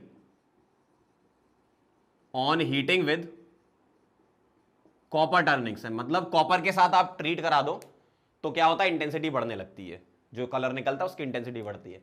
तो इन दोनों में कैसे डिस्टिंग्विश हुआ, रेडिश ब्राउन इसका भी था, इसका भी था। MnO2 के साथ हीट करोगे तो इसकी इंटेंसिटी बढ़ेगी, कॉपर के साथ करोगे तो इसकी बढ़ेगी, मतलब डिस्टिंग्विश हो जाएगा। अगला देखो, अगर तुम्हारा गैसेस निकल रही हैं CO एंड CO2, तो आपको पता है ये कलरलेस ऑर्डरलेस गैस है, कलरलेस ऑर्डरलेस गैस है ये, और लाइम वाटर को मिल्की करती है, आपको पता ही है CO2 के बारे में, है ना। CO2 turns lime water milky. Lime water milky. ये आपको पता है किसकी वजह से होता है? CaCO3 बनता है। और अगर थोड़ा एक्सेस में पास करा दो CO2 तो जो मिल्कीनेस है वो डिसअपियर हो जाती है due to the formation of CaHCO3 whole twice. आपको पता है ये ग्रुप 1 में लिखा था अपन ने। तो ये इनके फर्स्ट ऑब्जर्वेशन है। ये पहली बार अपन ये चेक करते हैं कि क्या क्या हो रहा है, फर्स्ट ऑब्जर्वेशन, जिसको प्रीलिम्स टेस्ट बोलते हैं। अब हम इन सबके कंफर्मेटरी टेस्ट करते हैं, ठीक है? तो पहले आप ये नोट करो, फिर अपन एक एक करके सबके कंफर्मेटरी टेस्ट पढ़ेंगे, जैसे ग्रुप 1 में हमने पढ़े थे। लिख लो इसको। तो जैसा कि हमने प्रीलिम्स टेस्ट कर लिए, अब एक एक करके कंफर्मेटरी टेस्ट हम करेंगे। Cl- के कंफर्मेटरी टेस्ट में जो क्रोमाइल क्लोराइड आएगा वो बहुत इंपॉर्टेंट है, उस पर ध्यान देना। बाकी और भी टेस्ट होते हैं वो भी हम लिखेंगे। जैसे स्टार्टिंग में क्या होता था Cl- के साथ, जैसे मान लो मैं सोडियम सॉल्ट इसका ले लूं, तो NaCl की रिएक्शन हम H2SO4 के साथ कराते थे, कॉन्सेंट्रेटेड H2SO4, याद करो। तो ये क्या बनाएगा? ये बनाएगा NaHSO4 और प्लस जो गैस निकलेगी वो होगी HCl। अब हम इसको NH4OH के साथ ट्रीट करते थे तो व्हाइट फ्यूम्स निकलते थे। ये ऑब्जर्वेशन हमें पता है कि जो HCl है वो NH4OH के साथ क्या करेगा? NH4Cl के व्हाइट फ्यूम्स देगा, ठीक है? व्हाइट फ्यूम्स देगा ये NH4Cl के, ठीक? ये अपना फर्स्ट ऑब्जर्वेशन होता था। अब कंफर्मेटरी टेस्ट में बात करेंगे तो नंबर 1 इज, आप इसको NaCl H2SO4 में MnO2 और डाल दो तो ग्रीनिश येलो गैस निकलती है, ठीक है? ध्यान से देखना जरा क्या होता है कि मेरे पास क्या है? NaCl है प्लस H2SO4 और इसमें अपन ने क्या डाल दिया? MnO2। तो ये क्या बना लेता है? आप क्या करो, सोडियम का और Mn मतलब मेटल के सल्फेट बना दो। तो Na का सल्फेट क्या होता है? Na2SO4 और Mn का सल्फेट क्या होता है? MnSO4, ठीक है? और प्लस इसमें बनता है Cl2 प्लस वाटर, और Cl2 का जो कलर होता है वो होता है ग्रीनिश येलो, ठीक है? ये ध्यान रखना। तो ये होता है अपना ग्रीनिश येलो, ठीक बात? एक ये हो गया कंफर्मेटरी। अगर ये कलर आया तो अपन समझ जाएंगे कि Cl- आयन प्रेजेंट रहा होगा। सेकंड जो टेस्ट है कंफर्मेटरी टेस्ट नंबर 2, उसमें क्या करते हैं अपन? NaCl की रिएक्शन सिल्वर नाइट्रेट से कराते हैं तो ये बनाता है AgCl, ठीक है? साथ में यहां NaNO3 भी बनेगा, ठीक? AgCl बन रहा है जो, ये होता है आपका कर्डी व्हाइट PPT, ठीक है? ये क्या होता है अपना? White PPT। तो AgCl व्हाइट PPT होता है जो कि डिसॉल्व हो जाता है NH4OH में। तो NH4OH अमोनियम हाइड्रोक्साइड में ये डिसॉल्व होकर बनाता है AgNH3 होल ट्वाइस Cl। इसका नाम है डाई अमीन सिल्वर 1 क्लोराइड, ठीक है? नाम लिख देता हूं यहां पर, डाई अमीन सिल्वर 1, क्योंकि ऑक्सीडेशन नंबर इसकी +1 आएगी, क्लोराइड, ठीक है? तो ये हो गया इसका कंफर्मेटरी टेस्ट नंबर 2। एक जो कि सबसे इंपॉर्टेंट है उसको बोलते हैं क्रोमाइल क्लोराइड टेस्ट। बहुत ध्यान से इसको समझना है ना। तो तीसरे नंबर पे चल रहे हैं अपन, इसका नाम है chromyl chloride test. Short form में इसको लिखते हैं CCT, chromyl chloride test, CCT। ये मैंने डी ब्लॉक में भी पढ़ाया हुआ है। तो क्रोमाइल क्लोराइड टेस्ट की अगर बात करें तो क्या होता है यहां पर? जो अपने पास NaCl है और H2SO4 है, इसमें हम मिला देते हैं K2Cr2O7। तो रेडिश ब्राउन कलर की फ्यूम्स निकलती हैं, वेपर्स निकलती हैं, और वो किसकी होती हैं? वो होती हैं CrO2 Cl2 की रेडिश ब्राउन या रेड ब्राउन भी बोल देते हैं, वेपर्स, ठीक है? CrO2 Cl2। बाकी और बनाना है तो मेटल के आप सल्फेट बना दो यहां पर, ठीक है? मैं सिर्फ रिएक्शन वाला पार्ट लिख रहा हूं कि जो अपने लिए इंपॉर्टेंट है, याद रखना कि NaCl की H2SO4 के साथ रिएक्शन हुई इन प्रेजेंस ऑफ K2Cr2O7, तो क्या बना? CrO2 Cl2 प्लस अगर आप लिखना चाहो तो वाटर, और पोटेशियम का जो सॉल्ट बनेगा K2SO4 और Na का बनेगा NaHSO4, ठीक है? वो तो सिंपल सी बात हो गई। अब ये जो CrO2 Cl2 बना, इसको NaOH सॉल्यूशन से पास करते हैं। किससे? NaOH से। तो बनता है Na2CrO4, और Na2CrO4 होता है येलो सॉल्यूशन। क्या होता है? Yellow solution. एक एक रिएक्शन ध्यान से देखना। इसकी रिएक्शन हुई, रेडिश ब्राउन वेपर इसकी बनती है, NaOH से पास कराते हैं, येलो सॉल्यूशन बनता है Na2CrO4। अब ये जो येलो सॉल्यूशन बना Na2CrO4, इसके दो पार्ट कर लेते हैं हम। जैसे मान लो 5 ml वाला, तो 2.5 ml के दो पार्ट कर लिए और उसकी फर्दर दो रिएक्शन अलग कराते हैं। तो एक पार्ट जो हुआ उसकी रिएक्शन मैं करा रहा हूं यहां पर। Na2CrO4 के मैंने क्या किए, दो पार्ट किए। तो पहले पार्ट की रिएक्शन इसमें Na2CrO4 की रिएक्शन कराते हैं लेड एसीटेट के साथ। Na2CrO4 की रिएक्शन किससे कराते हैं, PbOAc होल ट्वाइस। AC का मतलब असाइल ग्रुप होता है, यहां लिख देता हूं मैं पूरा, PbO डबल बॉन्ड CH3, ऐसा होता है ये होल ट्वाइस। ठीक है, इसको बोलते हैं acyl, C double bond CH3 को। अब ये जो रिएक्शन होगी यहां कैटायन एनायन एक्सचेंज कर दो। बस आप क्या करो, Na का आप इसके साथ ले जाओ, ACONA बन जाएगा, मतलब CH3CONA, और PB का CrO4, तो ये बनेगा PbCrO4। और PbCrO4 जो होता है वो येलो PPT होता है। क्या होता है ये, येलो PPT। ठीक है, और प्लस अगर आप लिखना चाहो तो CH3COONA बनेगा, क्योंकि ACO के साथ Na चला जाएगा और PB के साथ CrO4। क्लियर? तो ये हो गया, येलो PPT बन गया, मतलब क्रोमाइल क्लोराइड टेस्ट हो गया। अब इसका एक और पार्ट होता है, उसको भी अपन ट्रीट करते हैं। इसके अपन ने दो पार्ट करे थे Na2CrO4 के, तो Na2CrO4 का एक और पार्ट लेते हैं हम, और इस पार्ट की रिएक्शन कराते हैं H2O2 के साथ एसिडिक मीडियम में। किसमें, एसिडिक मीडियम में। तो ये बनाता है CrO5 प्लस वाटर। ठीक है, मैं सिर्फ CrO5 लिख रहा हूं, और CrO5 जो है वो अमाइल एल्कोहल में ब्लू कलर देता है। ठीक है, इसका कलर क्या होता है, ब्लू कलर। अमाइल एल्कोहल क्या होता है, अमाइल एल्कोहल का स्ट्रक्चर ऐसा होता है, 1 2 3 4 OH, 1 2 3 4 CH3, ऐसा। तो 1 2 3 4 मतलब 3 मिथाइल पेंटेन 1 बोलते हैं इसको, अमाइल एल्कोहल बोलते हैं। ठीक है, तो अमाइल एल्कोहल में ये क्या करता है, ब्लू कलर देता है। तो ये आपको ध्यान रखना पड़ेगा।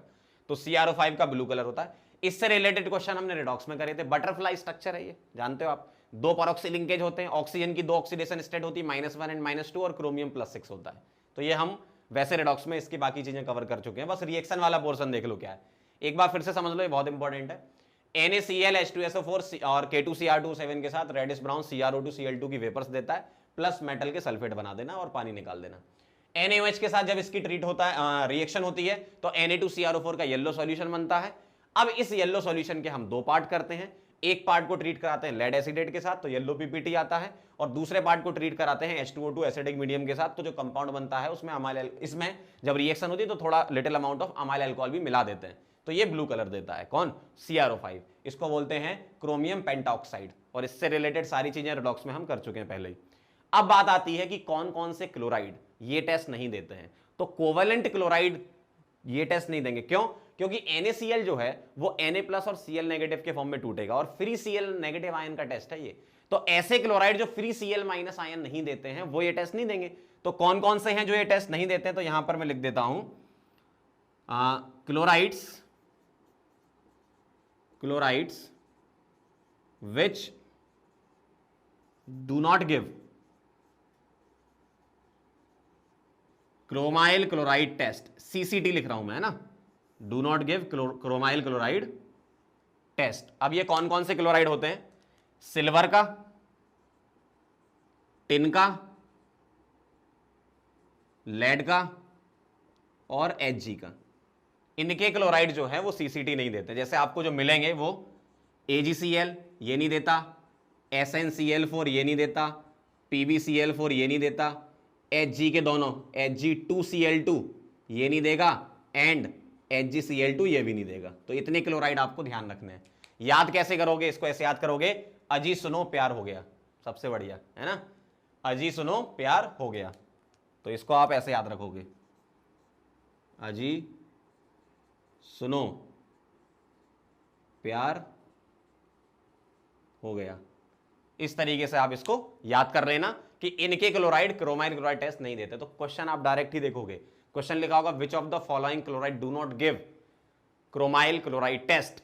तो इस टाइप से आप चेक कर लेना, ये वाले क्लोराइड जो हैं वो क्रोमाइल क्लोराइड टेस्ट नहीं देते हैं। समझ गए बात को। तो ये सारी रिएक्शन क्लोराइड के टेस्ट की हैं, जिसमें से chromyl chloride is most important, मतलब सबसे ज्यादा इंपॉर्टेंट ये टेस्ट है, ध्यान रखना इसको, ठीक है, नोट करो इसे। चलो तो आगे बढ़ते हैं और सेकंड जो रेडिकल है हमारा Br नेगेटिव, इसके कन्फर्मेटरी टेस्ट कर लेते हैं। शुरुआत वाली प्रोसेस क्या होती थी कि जो अपने पास Br नेगेटिव आयन होता था, जैसे सपोज उसका सोडियम सॉल्ट ले लिया NaBr, इसकी रिएक्शन जब होती थी H2SO4 कॉन्सेंट्रेटेड H2SO4 के साथ, तो क्या होता था इसमें बनता है Br2 वाटर Na2SO4 और SO2 गैस निकलती है, ठीक है।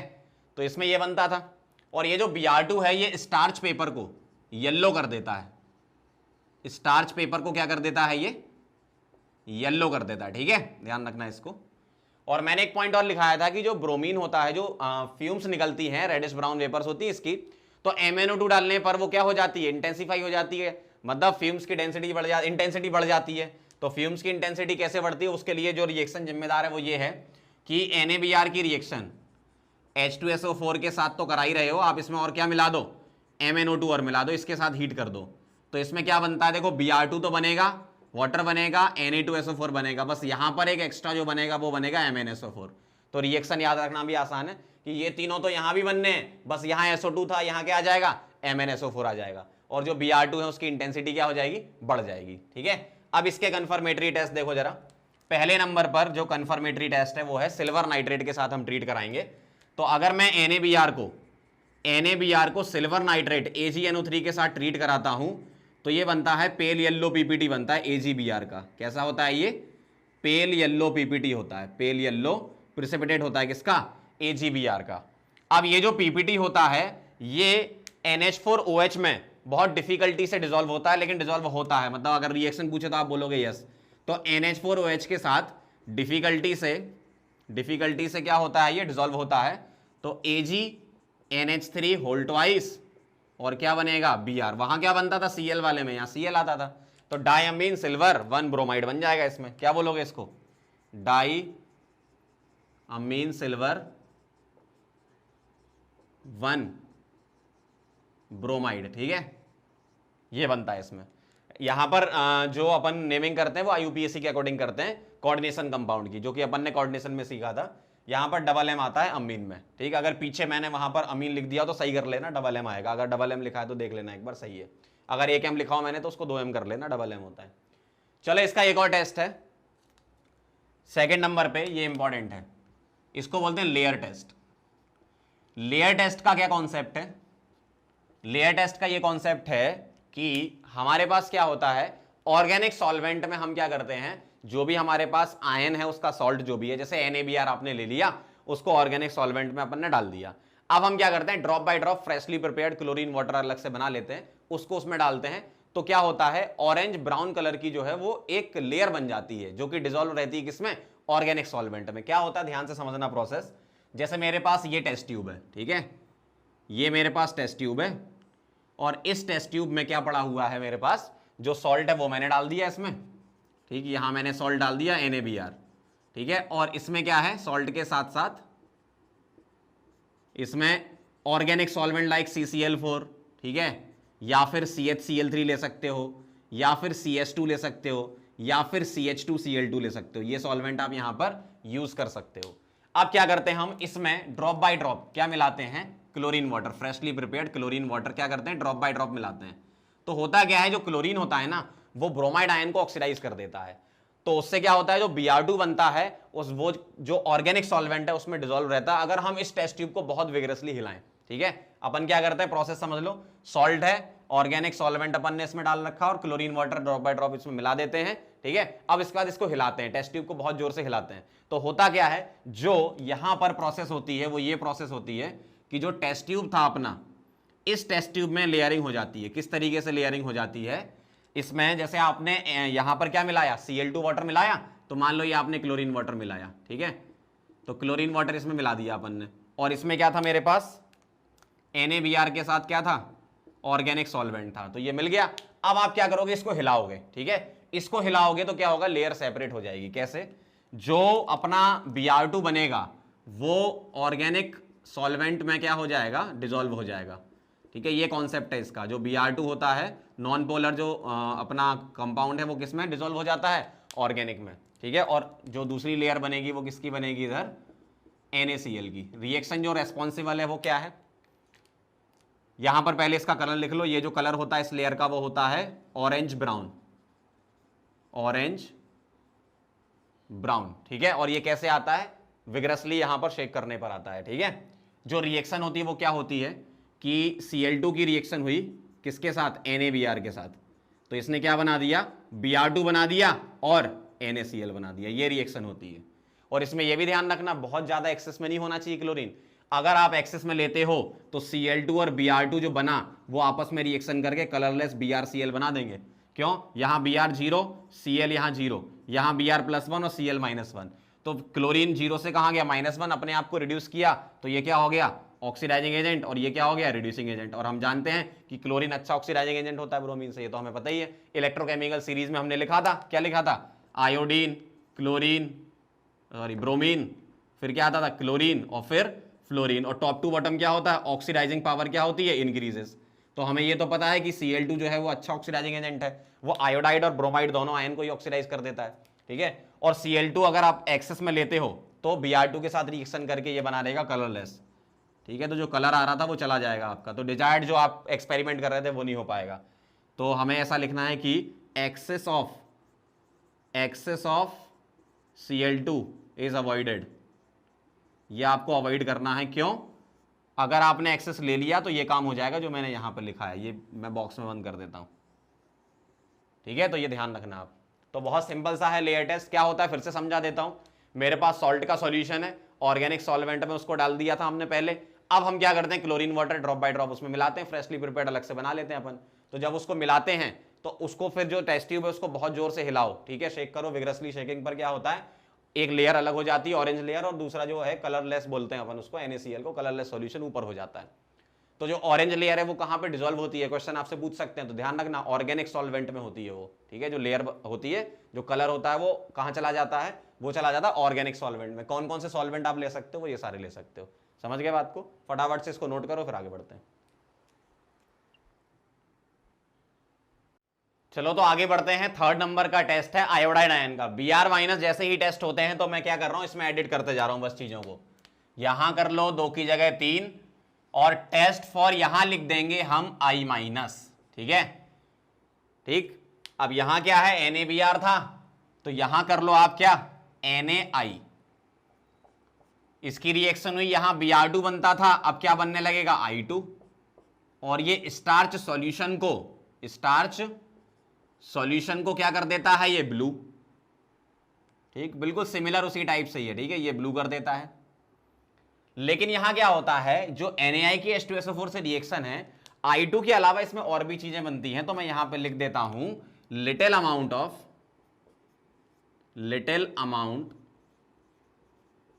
ऑफ HI भी बनता है इसमें, सल्फर भी बनता है और H2S भी बनता है, ठीक है, ये इसमें फॉर्म होते हैं। तो ये ध्यान रखना आप इस रिएक्शन के साथ में। सेम यही रिएक्शन सेम टू सेम होगी, NaBr की हुई है तो NaI की भी होगी, तो यहां मैं क्या कर दूं, बस I लगा दूं और बाकी पूरी रिएक्शन सेम भाई। I2 water, Na2SO4 MnSO4। यहां पर कंफर्मेटरी टेस्ट नंबर 1 में NaI प्लस AgNO3 क्या देगा, AgI देगा, और AgI का डार्क येलो पीपीटी होता है, ठीक है, इसका क्या पीपीटी होता है, डार्क येलो होता है, जो कि NH4OH में इनसॉल्युबल है। NH4OH में क्या है, ये इनसॉल्युबल, तो इसको मैं हटा देता हूं और यहां क्या लिख दूंगा, इनसॉल्युबल लिख दूंगा, ठीक है। तो यहां लिख लो आप क्या, इनसॉल्युबल होता है ये, ठीक। लेयर टेस्ट में भी सिमिलर ऐसे ही चलेंगे, बस यहां पर जो NaBr था, अब हम क्या ले लेंगे, यहां NaI ले लेंगे और टेस्ट ट्यूब को बहुत जोर से हिलाएंगे, तो यहां पर जो ऑरेंज ब्राउन पीपीटी बन रहा था, अब ये ना बन के बनेगा, ऑरेंज ब्राउन जो कलर आ रहा था वो ना बन के अब वायलेट कलर आएगा, उसकी लेयर बन जाएगी, और वो किस में डिसॉल्व होगी, ऑर्गेनिक सॉल्वेंट में, जैसे Br होता था। रिएक्शन क्या बनेगी यहां पर, NaBr की जगह अब मैं क्या कर दूंगा, यहां NaI कर दूंगा, तो ये यहां क्या बनने लगेगा, I2 बनने लगेगा। सही बात है, बिल्कुल देख लो, बस मैंने क्या किया, Br हटा के I लगा दिया। एक्सेस ऑफ Cl2 अवॉइड करेंगे, क्यों, यहां पर क्या होगा, I2 अगर आ गया तो इन प्रेजेंस ऑफ वाटर ये क्या करता है, यहां पर ये ना बना के अब क्या बनने लगेगा, अब आपका बनेगा I2 ऑक्सीडाइज हो जाएगा IO3 नेगेटिव जो कि कलरलेस है, और Cl2 0 से चला जाएगा -1 में, ऐसा। अब एक पॉइंट और आता है यहां पर कि अगर मान लो मेरे पास सॉल्यूशन में Br माइनस भी है और I माइनस भी है और आप लेयर टेस्ट करा रहे हो, लेयर टेस्ट मतलब ये वाला, तो सबसे पहले किसका लेयर बनेगा? तो सबसे पहले आयोडीन का लेयर बनेगा, मतलब पहले वायलेट लेयर बनेगा, उसके बाद जो लेयर बनेगी वो बनेगी ऑरेंज ब्राउन। क्यों?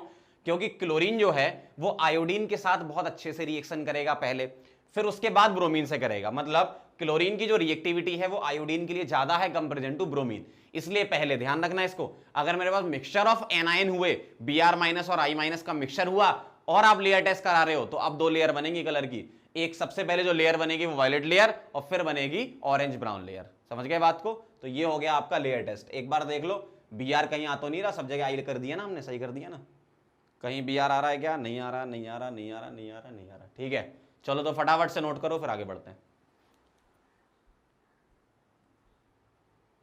चलो आगे बढ़ते हैं, और फोर्थ नंबर का सबसे इंपॉर्टेंट टेस्ट है NO3 नेगेटिव नाइट्रेट का। ठीक है, ध्यान से समझना क्या होता है इसमें।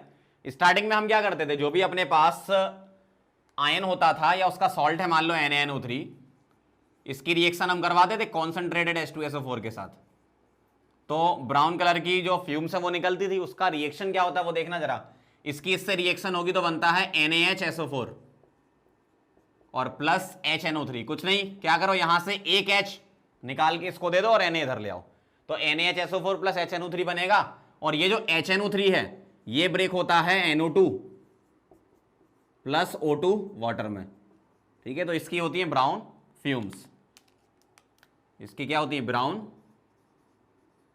फ्यूम्स। और एक मैंने वहां पे पॉइंट लिखाया था कि कॉपर डाल दो तो इंटेंसिटी बढ़ जाती है ब्राउन फ्यूम्स की। तो क्या होता है वहां पे रिएक्शन, ध्यान से देखना जरा। जो NaNO3 है इसके साथ H2SO4 था, अगर हम इसको कॉपर के साथ हीट करा दें, कॉपर के साथ अगर अपन इसको हीट करा दें, तो यहां क्या होता है, यहां पर आप क्या करो, सोडियम का सल्फेट बना दो। ठीक है, तो ये बन गया Na2SO4। ठीक, और कॉपर का सल्फेट बना दो CuSO4 प्लस NO और प्लस वाटर। ठीक है, ये बनेगा।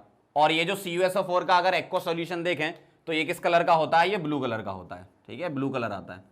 और ये जो NO निकला, तो NO का ऑक्सीडेशन हो जाता है O2 के साथ, तो ये क्या बनाता है? NO2 के ब्राउन फ्यूम्स, है ना? तो ये ध्यान रखना आप, रिएक्शन फ्यूम्स। तो कॉपर डालोगे तो क्या बनेगा इसमें? H2SO4 NaNO3 के साथ रिएक्शन में Na2SO4 बनेगा, CuSO4 ब्लू कलर का बनेगा, और NO निकलेगा, NO ऑक्सीडाइज होकर O2 में क्या बना देगा? ब्राउन फ्यूम्स आ जाएंगे, मतलब इसकी इंटेंसिटी बढ़ जाएगी। ठीक है, अब जो मैं टेस्ट लिखने जा रहा हूं वो बहुत इंपॉर्टेंट टेस्ट है, जिसको बोलते हैं ब्राउन रिंग टेस्ट। ठीक है, ये इसका कंफर्मेटरी टेस्ट है, ब्राउन रिंग टेस्ट सबसे इंपॉर्टेंट है ये इसका, brown ring test. Brown ring test में क्या होता है, अपने पास NaNO3 है। ठीक है, क्या है अपने पास? NaNO3। तो NaNO3 की रिएक्शन सबसे पहला काम किससे कराओ आप? H2SO4 से, ये तो आप जानते ही हो। तो NaNO3 की रिएक्शन क्या होती है? H2SO4 के साथ होती है। तो क्या बनता है यहां पर? इधर बनेगा NaHSO4 प्लस HNO3। अब HNO3 की रिएक्शन होती है, फिर से हम इसकी रिएक्शन किससे कराते हैं? FeSO4 के साथ। ध्यान से देखना जरा, फेरस सल्फेट के साथ रिएक्शन होती है H2SO4 के प्रेजेंस में HNO3 के साथ। ठीक है, तो फेरस बन जाता है फेरिक। देखो Fe2 प्लस को फेरस बोलते हैं, Fe+3 को फेरिक बोलते हैं, तो ये बनाता है Fe2SO4 होल थ्राइस। ठीक है, प्लस बनता है इसमें H2O और प्लस क्या निकलता है यहां पर? NO। अब ये जो NO है इसकी रिएक्शन होती है FeSO4 के साथ, तो FeSO4 प्लस NO ये बनाता है Fe ब्रैकेट में NO लिख रहा हूं ऐसे और SO4। ठीक है, या फिर आप इसको ऐसे लिख सकते हो FeSO4.NO। ठीक, ऐसे लिख सकते हो। अब यहां पर जो ऑक्सीडेशन नंबर है आयरन की वो होती है +1, क्योंकि यहां NO जो होता है वो +1 ऑक्सीडेशन स्टेट में होता है, तो आप निकाल भी सकते हो X मान के। तो X +1 और इसके ऊपर कितना चार्ज होता है? -2 इज इक्वल टू 0, तो X क्या आ जाएगा? +1। अब अगर मैं इसको एक्वस के साथ रिएक्शन लिखना चाहूं तो वो भी लिख सकता हूं, FeSO4 plus water plus NO, इसके साथ रिएक्शन लिखोगे तो ब्राउन रिंग कॉम्प्लेक्स बनता है FeH2O5 NOSO4, ठीक है, ये बनता है ब्राउन रिंग कॉम्प्लेक्स। इसको बोलते हैं ब्राउन रिंग कॉम्प्लेक्स। होता क्या है, रिंग बनती है, छल्ले बनते हैं इसमें, जैसे टेस्ट ट्यूब है, ध्यान से समझना जरा, ये टेस्ट ट्यूब है, तो इसमें अपन ने क्या मिला दिया, NaNO3 और H2SO4, मतलब नाइट्रेट था अपने पास, सॉल्ट था, और उसमें क्या मिला दिया, H2SO4। तो इसमें क्या है मेरे पास, NaNO3 एंड H2SO4। अब हम क्या करते हैं, इसमें FeSO4 मिला देते हैं। तो यहां मैंने क्या मिलाया, FeSO4 मिलाया, तो क्या होता है, यहां पर रिंग बनती है, ठीक है। तो कैसा होगा, रिंग बनती हुई नजर आएंगी, जैसे ये टेस्ट ट्यूब है अपने पास। तो जब रिएक्शन होगी इनकी तो क्या होगा, ऐसे यहां पर रिंग बनती हुई नजर आएंगी, ठीक है, ऐसी रिंग बढ़ती जाएंगी। तो ये जो रिंग होती है इसी को बोलते हैं अपन क्या, ब्राउन रिंग। और ये किसकी होती है, FeSO4.NO, ये भी लिख सकते हो आप, या फिर ये लिख सकते हो, दोनों ही सही है। तो FeH2O5 NOSO4 इसको बोलते हैं ब्राउन रिंग कॉम्प्लेक्स। क्या बोलते हैं इसको, ब्राउन रिंग कॉम्प्लेक्स, ठीक है। तो ब्राउन रिंग कॉम्प्लेक्स से रिलेटेड बहुत सारे पॉइंट हैं जो हमें लिखने हैं आगे, तो वो हम लिखेंगे। पहले एक बार ब्राउन रिंग टेस्ट समझ लो। नाइट्रेट की रिएक्शन H2SO4 से क्या बनाना है, HNO3। HNO3 फर्दर रिएक्ट करेगा किससे, FeSO4 से, in presence of acidic medium H2SO4। तो ये बनाएगा फेरिक सल्फेट, ये फेरस होता है, +2 है यहाँ पे, है ना। तो ये क्या है, +2 ऑक्सीडेशन स्टेट फेरस है, और ये क्या है, फेरिक है। और प्लस क्या निकलता है, यहां पर NO निकलता है, ठीक है। अब ये जो NO है वो FeSO4 के साथ रिएक्शन करके ये बनाता है, ठीक है। इसको अपन बोलते हैं नाइट्रोसो फेरस सल्फेट, इसका नाम लिखना चाहो तो nitroso ferrous sulphate, ferrous sulphate, ठीक। या तो ये बनाओ आप, और अगर वाटर के साथ रिएक्शन लिखना चाहते हो इसकी, तो ये बनता है, इसको ब्राउन रिंग कॉम्प्लेक्स बोलते हैं। ये लिखो या ये लिखो, बात बराबर है, ठीक है। अब ये जो FeH2O5 NOSO4 है, इससे रिलेटेड बहुत इंपॉर्टेंट पॉइंट है हमारे लिए, बहुत सारे पॉइंट अपन इससे रिलेटेड लिखेंगे। पहले आप ये नोट करो, फिर उसके बाद अपन आगे बढ़ते हैं। चलो, तो अब कॉम्प्लेक्स से रिलेटेड हम कुछ इंपॉर्टेंट पॉइंट लिखेंगे, बहुत ही सारे मतलब पॉइंट्स हैं इसमें, और डायरेक्ट एग्जाम में क्वेश्चन आ जाता है उससे। तो क्या क्या पॉइंट्स है, सबसे पहले तो इसका IUPAC नेम लिखना है कॉम्प्लेक्स का। तो नंबर 1 पॉइंट ये है पहला कि इसका IUPAC नेम लिखो। तो IUPAC नेम क्या होगा, किस तरीके से लिखते हैं कॉम्प्लेक्स में IUPAC नेम, लीगेंड का लिख लो पहले, क्या आएगा। तो लीगेंड यहां पर देखो H2O कितने लगे हुए हैं, 5 लगे हैं, तो हम लिखेंगे पेंटा, पेंटा एक्वा। और NO यहां पर एक्चुअल में होता है NO+ के फॉर्म में, और NO+ को बोलते हैं नाइट्रोसोनियम। तो पेंटा एक्वा नाइट्रोसोनियम, नाइट्रोसोनियम, ठीक है। और ये जो कॉम्प्लेक्स है ये पॉजिटिवली चार्ज है, इसका मतलब जो सेंट्रल मेटल एटम है, जो नाम होता है वही लिखेंगे, मींस आयरन। अब इसकी ऑक्सीडेशन नंबर क्या होगी, तो इसकी ऑक्सीडेशन नंबर होती है +1, आप निकाल सकते हो x + 5 × 0 + 1, और इस पे कितना चार्ज होता है 2 नेगेटिव = 0, तो क्या आ जाएगा +1। तो आयरन फर्स्ट, और स्पेस देंगे, क्या लिखेंगे, सल्फेट। तो ये इसका हो गया IUPAC नेम, ठीक है।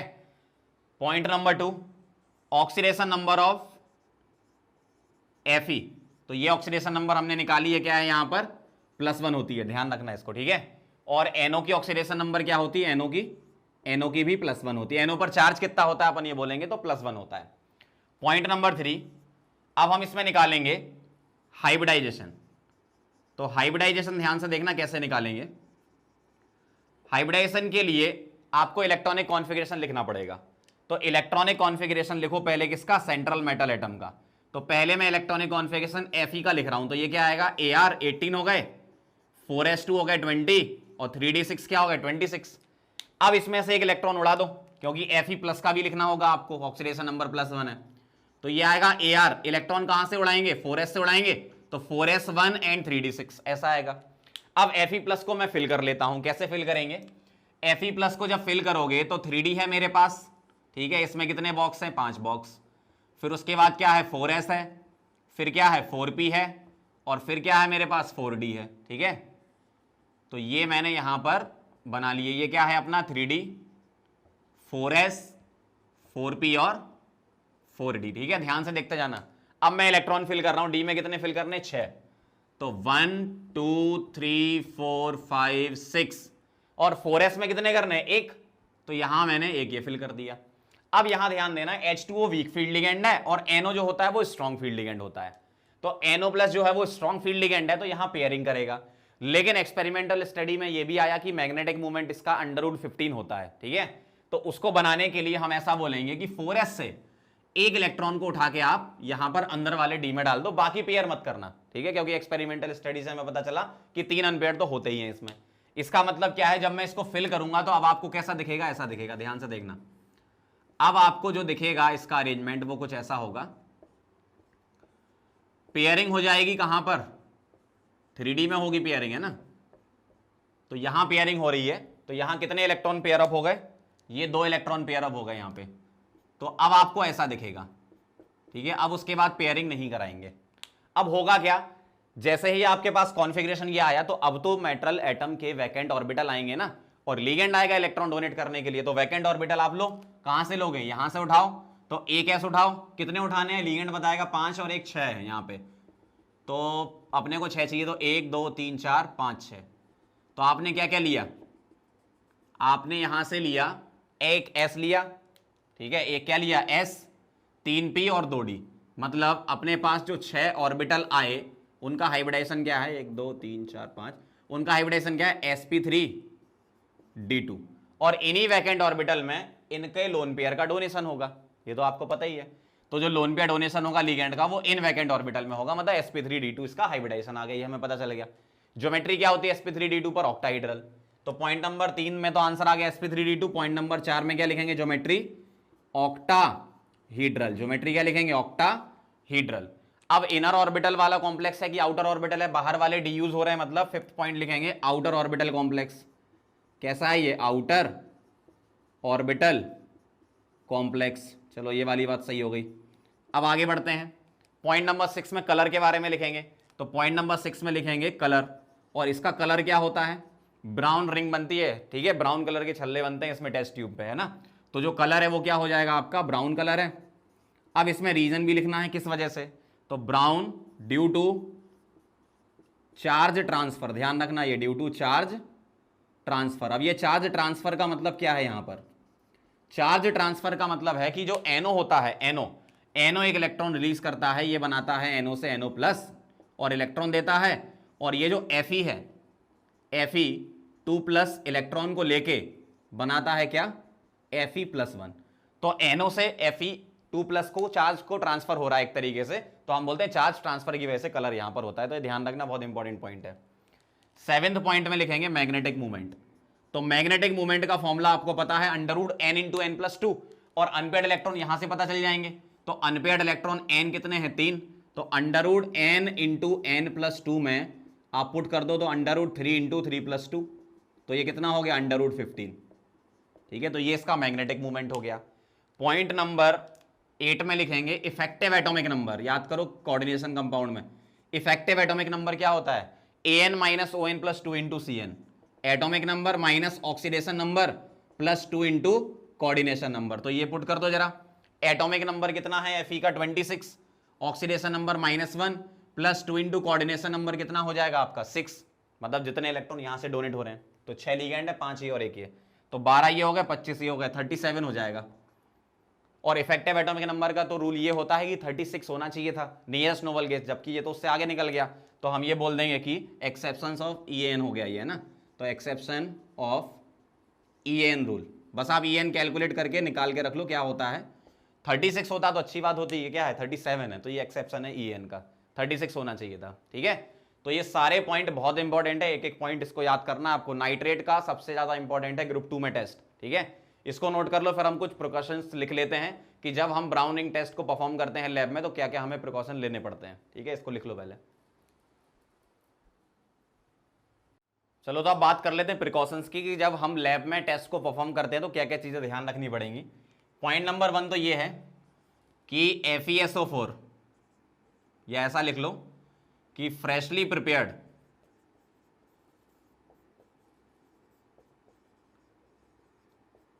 FeSO4 solution is used in the experiment। ऐसा क्यों बोला कि जो FeSO4 होता है वो एयर के साथ ऑक्सीडाइज होकर यह आपको दे देगा, एयर में प्रेजेंट O2 के साथ ये ऑक्सीडाइज हो जाता है तो Fe2SO4 होल थ्राइस दे देगा। तो जो हमें FeSO4 के साथ रिएक्शन करानी थी वो तो कन्वर्ट हो चुका है इसमें, तो अब रिएक्शन होगी नहीं। तो ये ध्यान रखना है कि फ्रेशली प्रिपेयर्ड यूज करना है। अगर आपने लॉन्ग टाइम तक इसको रख दिया तो एयर के साथ वो ऑक्सीडाइज हो जाता है, ठीक है। ऑन स्टैंडिंग भी आप लिख सकते हो यहां पर, ठीक है, ऑन स्टैंडिंग ये Fe+2 से चला जाता है कहां पे, Fe+3 में। तो पहला पॉइंट तो ये हो गया। सेकंड पॉइंट ये है कि जब भी आप परफॉर्म कर रहे हो एक्सपेरिमेंट तो टेस्ट ट्यूब को आपको हिलाना नहीं है, क्योंकि एक्चुअल में होता क्या है, FeSO4.NO जो बनता है उसमें से NO निकल जाएगा ऑन शेकिंग या फिर हीटिंग पर, ठीक है। तो ये ध्यान रखना कि FeSO4.NO ये शेकिंग पर या हीटिंग पर क्या होता है, इसमें NO निकल जाएगी, ठीक है। तो FeSO4 बचेगा सिर्फ। तो जो छल्ले बन रहे थे ना ब्राउन कलर के, तो छल्ले गायब हो जाएंगे आपके। तो ये होगा सेकंड पॉइंट। तीसरा ये है, थर्ड पॉइंट में ये है कि कुछ नाइट्रेट ऐसे होते हैं जिसको आप इस टेस्ट में नहीं ले सकते। कौन कौन से नाइट्रेट हैं वो, एल्यूमिनियम का nitrate AlNO3 whole thrice, lead का नाइट्रेट PbNO3 होल ट्वाइस, ठीक है, कैल्शियम का नाइट्रेट एंड बेरियम का नाइट्रेट BaNO3 होल ट्वाइस। तो ये 4 नाइट्रेट हैं, इनको आप नहीं ले सकते टेस्ट में। क्यों? क्योंकि ये H2SO4 के साथ रिएक्शन करके प्रेसिपिटेट बना लेते हैं। अगर मैं इन सब की रिएक्शन H2SO4 के साथ लिखूं तो जो एल्यूमिनियम नाइट्रेट है AlNO3 होल थ्राइस ये बना लेता है Al2SO4 होल थ्राइस, ठीक। लेड का नाइट्रेट अगर लिया आपने तो ये बना लेता PbSO4, सभी वाइट कलर के होते हैं ये। कैल्शियम का नाइट्रेट अगर आपने लिया, सॉरी होल ट्वाइस है यहाँ, तो ये देगा आपको CaSO4, और ये रिएक्शन किसके साथ, H2SO4 के साथ PPT बनाने लगते हैं, ये वाइट कलर के PPT होते हैं। और बेरियम के साथ BaNO3 होल ट्वाइस, तो इसके साथ रिएक्शन होगी तो BaSO4। तो ये सारे प्रेसिपिटेट किस कलर के होते हैं, वाइट कलर के होते हैं। तो ये वाइट PPT बना लेते हैं, तो आपका जो डिजायर्ड एक्सपेरिमेंट है वो नहीं हो पाता। तो अब आपको ये याद करना है कि कौन कौन से नाइट्रेट होते हैं जो ब्राउन रिंग टेस्ट में नहीं ले सकते। तो अपन पहले तो ये लिख लें कि following nitrates do not give brown ring test, ठीक है। ब्राउन रिंग टेस्ट ये नहीं देते, कौन से, ये वाले नाइट्रेट। अब इसको याद भी कर लेना।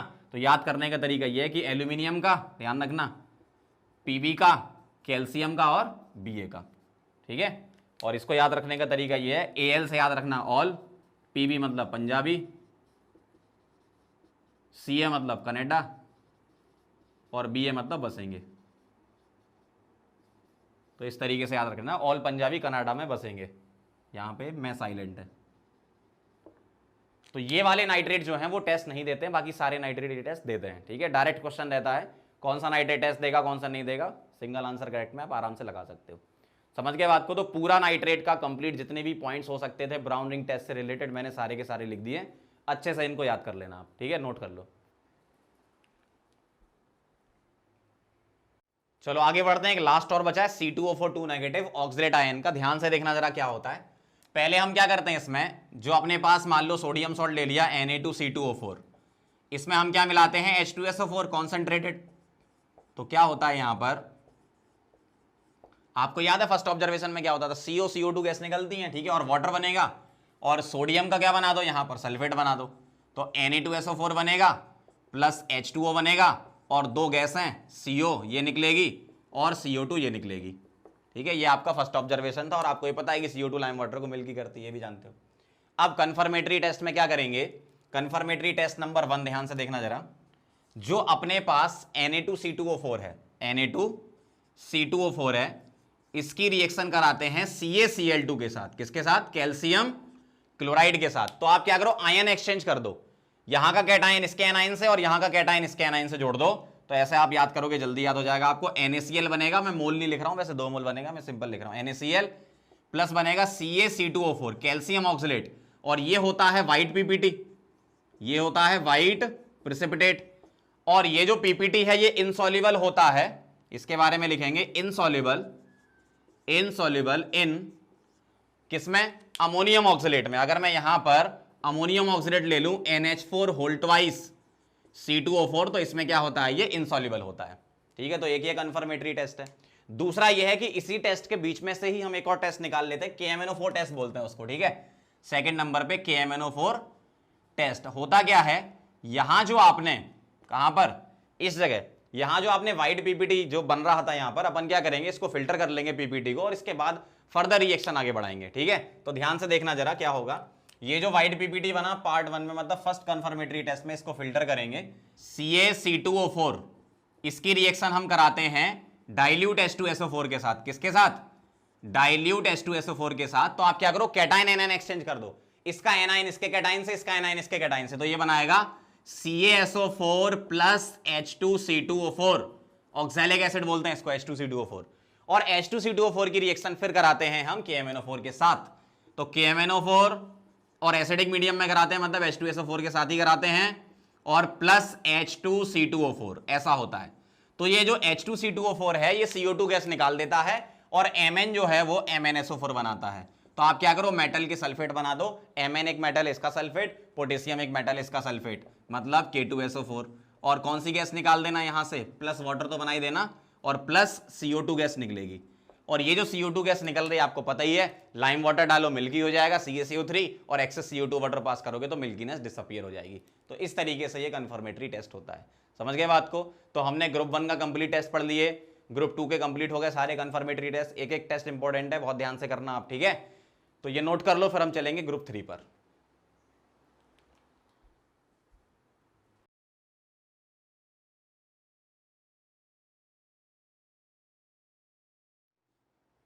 चलो तो अब आगे बढ़ते हैं और ग्रुप 3 के कंफर्मेटरी टेस्ट पढ़ लेते हैं। देखो होता क्या है, सबसे पहले हम कोई भी, मेरे पास सॉल्ट सॉल्यूशन होता है, उसमें डाइल्यूट एसिड मिलाते हैं।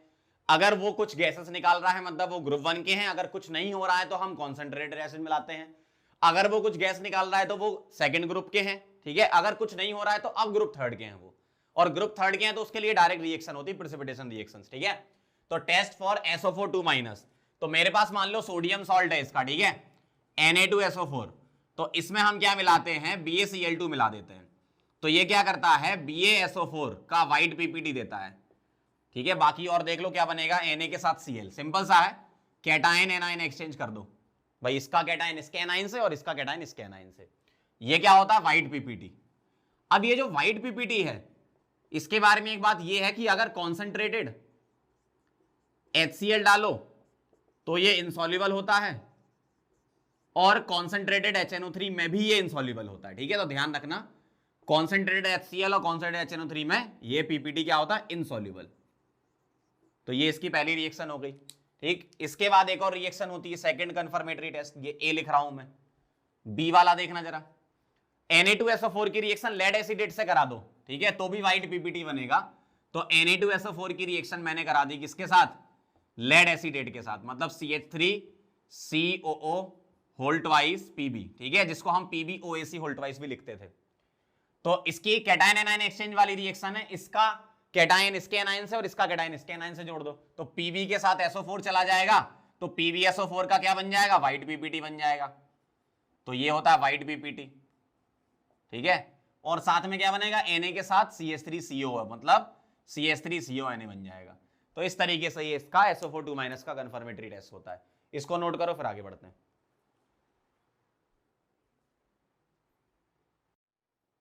चलो आगे बढ़ते हैं, अगला टेस्ट है फॉस्फेट आयन का। इसके हम दो पॉसिबल रिएक्शन लिखते हैं, क्योंकि अलग अलग बुक में आपको अलग अलग रिएक्शन मिल सकती है, तो मैं दोनों रिएक्शन आपको बता देता हूं। जैसे टेस्ट फॉर फॉस्फेट आयन में क्या होगा, मेरे पास है इसका सोडियम सॉल्ट। ठीक है, ध्यान से देखना, Na3PO4, इसकी रिएक्शन कराते हैं HNO3 से। तो अगर आप H3PO4 बनाते हो, ठीक है, रिएक्शन करा के H3PO4 बनाते हो, तो कई बुक में H3PO4 से रिएक्शन आगे बढ़ा रखी है, वो भी सही है। और कई बुक में क्या है कि इसकी रिएक्शन जब इससे होती है तो उन्होंने ये भी बनाया है। ठीक है, दोनों ही सही है, दोनों ही मैं लिख देता हूं, Na3PO4 और प्लस HNO3 से इन्होंने क्या बनाया है, डाई सोडियम हाइड्रोजन फॉस्फेट, मतलब Na2HPO4। ठीक है, अगर पार्शियल रिएक्शन हुई तो ये भी बन सकता है। तो इससे भी वही आंसर आता है और इससे भी आता है। बस ये देख लेना कि H3PO4 ये भी होता है, बस ये याद रखना आपको कि ये भी ले सकते हो और Na2HPO4 भी ले सकते हो। ये जो एनसीईआरटी के जो सॉल्ट एनालिसिस की बुकलेट आती है सॉल्ट वाली, उसमें उन्होंने ये लेके करा है और कुछ स्टैंडर्ड बुक में उन्होंने ये लेके करा है, मतलब दोनों ही सही है, आप दोनों ही ध्यान रखना क्योंकि दोनों से सेम ही प्रोडक्ट बनता है। अब ये जो H3PO4 है इसकी रिएक्शन होती है अमोनियम मॉलिब्डेट से, NH4 whole twice MOO4, MO मतलब मॉलिब्डेनम होता है, ठीक है। तो अमोनियम मॉलिब्डेट से होती है इन प्रेजेंस ऑफ HNO3, तो ये देता है NH4 whole thrice PO4 dot 12 MOO3, ये बनता है, ठीक है, 12 MOO3। और प्लस में क्या बनेगा, अमोनिया है उसके साथ नाइट्रेट है तो NH4NO3 बनेगा और वाटर बनेगा, ठीक है। ये आप याद रखने की जरूरत नहीं है आपको, इनको आप क्या याद रखो ये। और इसका कलर होता है, इसका कलर होता है कैनरी येलो, ठीक है। एक बर्ड होती है उसका कलर होता है कैनरी येलो, ठीक है। तो कैनरी येलो प्रेसिपिटेट होता है इसका। तो ये जो पीपीटी है वो कौन सा है, कैनरी येलो, ध्यान रखना। और इसको आप याद रख सकते हो आसानी से, जैसे NH4 whole thrice PO4.12 MO3 जो लिखा है ना, तो इसको ये जो यहाँ 12 होता है ना वो थोड़ा सा दिक्कत करता है, मतलब आपको भूल जाते हो आपकी क्या है, तो आप ऐसे याद रखो 4 × 3 कितना होता है, NH4 होल थ्राइस लिखा, सही है। तो यहाँ 3 है तो 3 × 4 कितना 12, और NH4 के साथ यहाँ 3 तो MOO3 यहाँ, ये ध्यान रखना। इसका नाम है अमोनियम फॉस्फोमोलिब्डेट, इसका नाम है अमोनियम फॉस्फोमोलिब्डेट,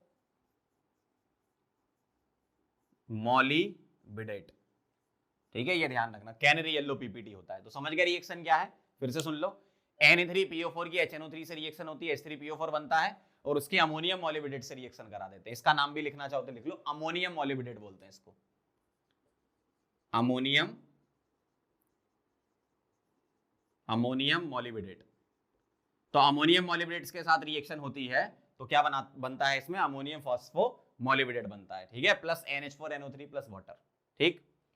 सेम यही रिएक्शन यहां भी होती है। Na2HPO4 के साथ रिएक्शन कराओगे आप इसकी, Na2HPO4 प्लस वही ammonium मॉलिब्डेट NH4 whole twice MOO4, ठीक है। यहां डिजिट याद रखना, NH4 में यहां 2 है तो 2 का डबल 4 आता है यहां, ठीक है, प्लस HNO3, ठीक। इसकी रिएक्शन होगी तो ये भी वही बनाएगा, अमोनियम फॉस्फोमोलिब्डेट। तो NH4 होल थ्राइस, देखो NH4 होल थ्राइस PO4 और 4 × 3 12 तो डॉट 12 MO, यहां 3 तो यहां 3, ठीक। कैनरी येलो ये भी वही सेम टू सेम वही है, कैनरी येलो पीपीटी। प्लस यहां क्या बन जाएगा, NH4NO3 तो बनेगा ही, ठीक, वाटर भी बनेगा, लेकिन बस साथ में एक चीज और बढ़ जाएगी। यहाँ क्या, यहाँ सोडियम था ना, तो सोडियम का एसिड है नाइट्रेट, मतलब NaNO3, NaNO3 भी आ जाएगा, तो बस एक एक्स्ट्रा वो बनने लगेगा। बाकी पीपीटी तो आएगा, इसमें भी आएगा और इसमें भी आएगा। कई बार ऐसा होता है लैब में टेस्ट परफॉर्म करते हैं तो पीपीटी जल्दी नहीं आता है, ठीक है, या थोड़ा लाइट कलर होता है, तो अपन इसको बॉइलिंग वाटर में रख देते तो डार्क हो जाता है इसका कलर, मतलब पीपीटी अच्छे से दिख जाता है आपको, है ना। तो कुछ देर के लिए आप बॉइलिंग वाटर में रख दो तो पीपीटी दिख जाएगा अच्छे से। तो ये इनकी रिएक्शन होती है। अब ये जो कंपाउंड है ना NH4 whole thrice PO4.12 MOO3, actual में ये किस तरीके से एग्जिस्ट करता है वो देखना जरा। मैं इसका फॉर्मूला यहां बना देता हूं, क्या आएगा। ये एक्चुअल में ऐसे एग्जिस्ट करता है, NH4 whole thrice P MO3 O10 whole 4, ऐसे एग्जिस्ट करता है ये इस फॉर्म में, ठीक है। आप कंपाउंड चेक कर लो पूरा मिला के, ये जो कंपाउंड है वो इस फॉर्म में एग्जिस्ट करता है। तो NH4 होल थ्राइस हो गया, फास्फोरस एक हो गया, ऑक्सीजन कितने हो गए 12 × 3 36 + 4 40, 10 × 4 40, मॉलिब्डेनम कितने थे यहाँ पे 12, तो MO3 और होल 4 मतलब 4 × 3 12, मतलब सही है। तो ये जो कंपाउंड है ना ये इस फॉर्म में एग्जिस्ट करते हैं। अब चाहे आप Na2HPO4 से स्टार्ट करो टेस्ट को, या Na3PO4 मतलब H3PO4 से स्टार्ट करो, यहां से दोनों में ही प्रेसिपिटेट सेम ही आता है, ठीक है। तो यही इसका अल्टरनेट है, ये कोई दो अलग अलग मेथड नहीं है, कई बुक में ऐसे भी लिखा है, कई बुक में ऐसे भी लिखा है, ठीक है। तो मैंने दोनों आपको लिखवा दिए, नोट करो इसको, फिर आगे बढ़ते हैं।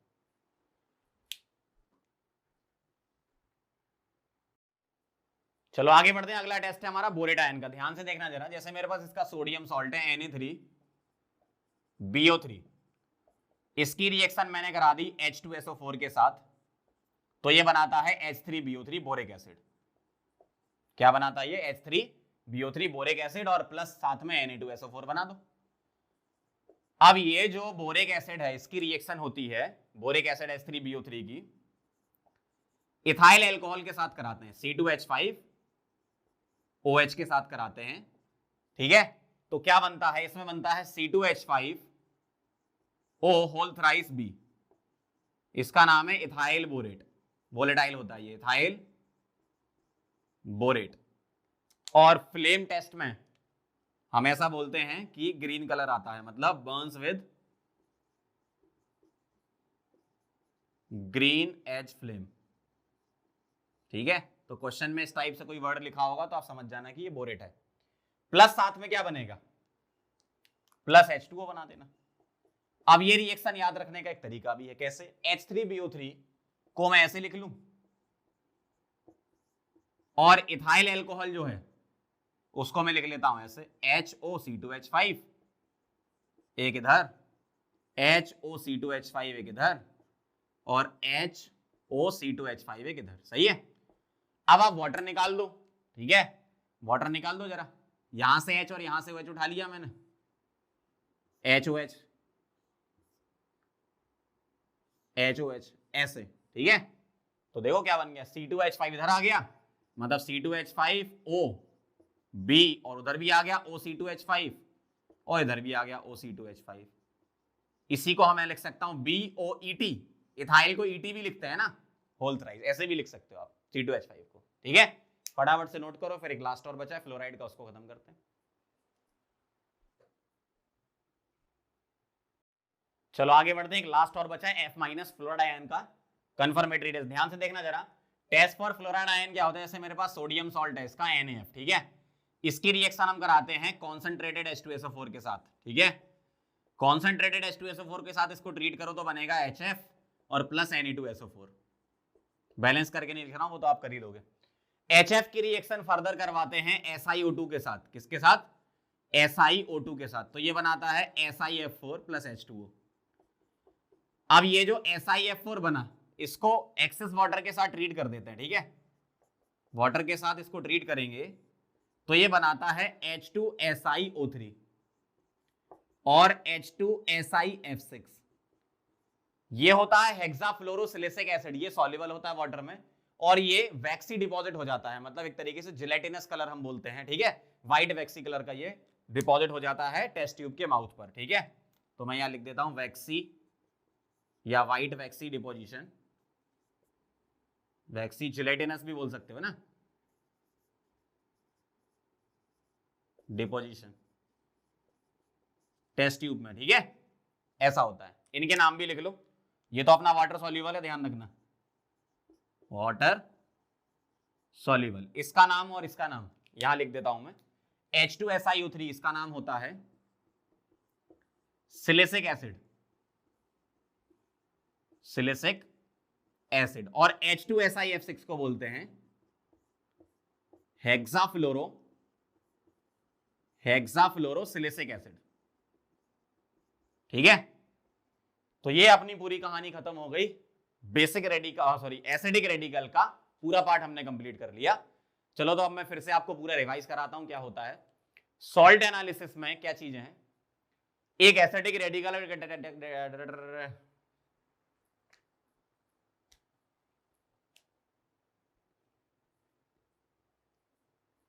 एक एसिडिक रेडिकल का डिटेक्शन है और एक बेसिक रेडिकल का डिटेक्शन है, ठीक है।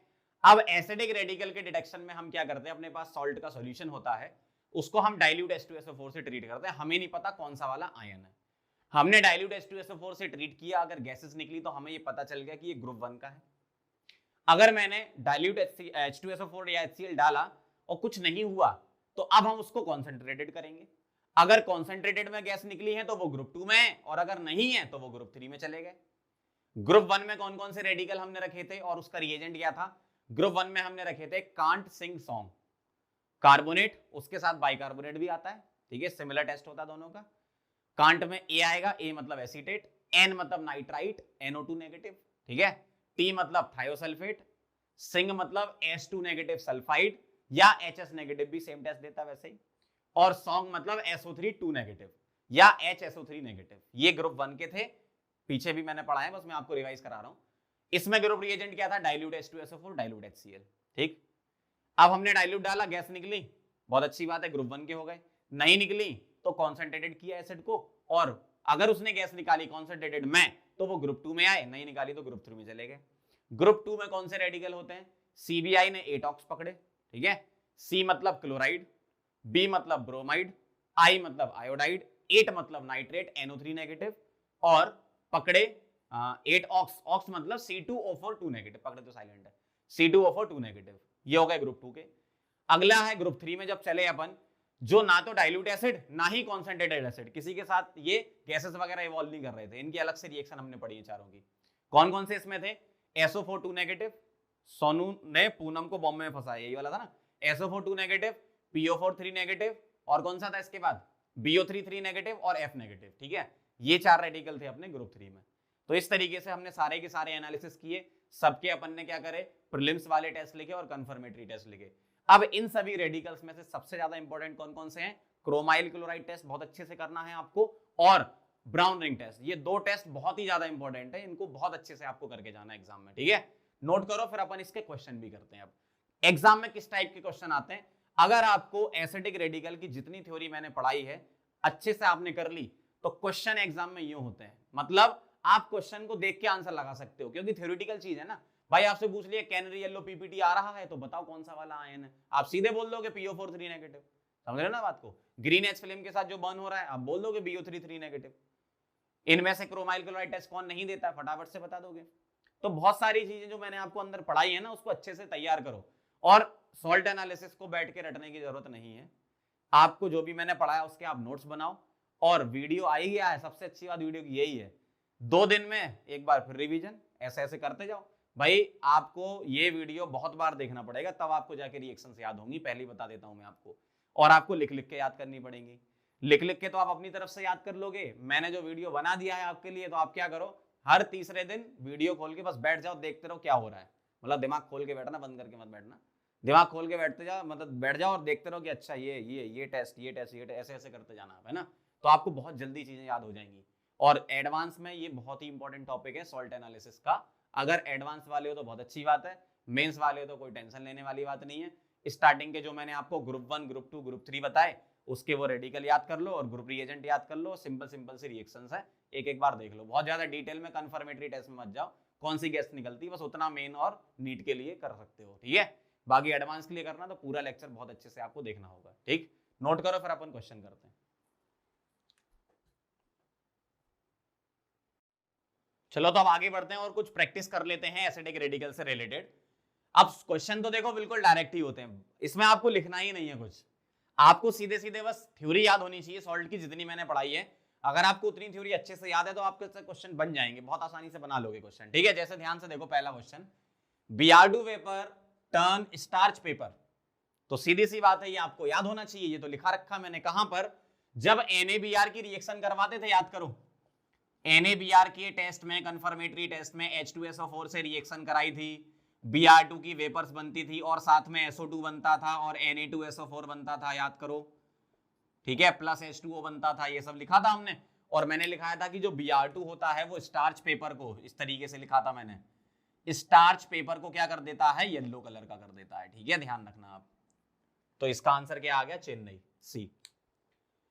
सेकंड क्वेश्चन है, mixture on heating with concentrated H2SO4 and MnO2, ठीक, लिबरेट्स वायलेट वेपर ऑफ।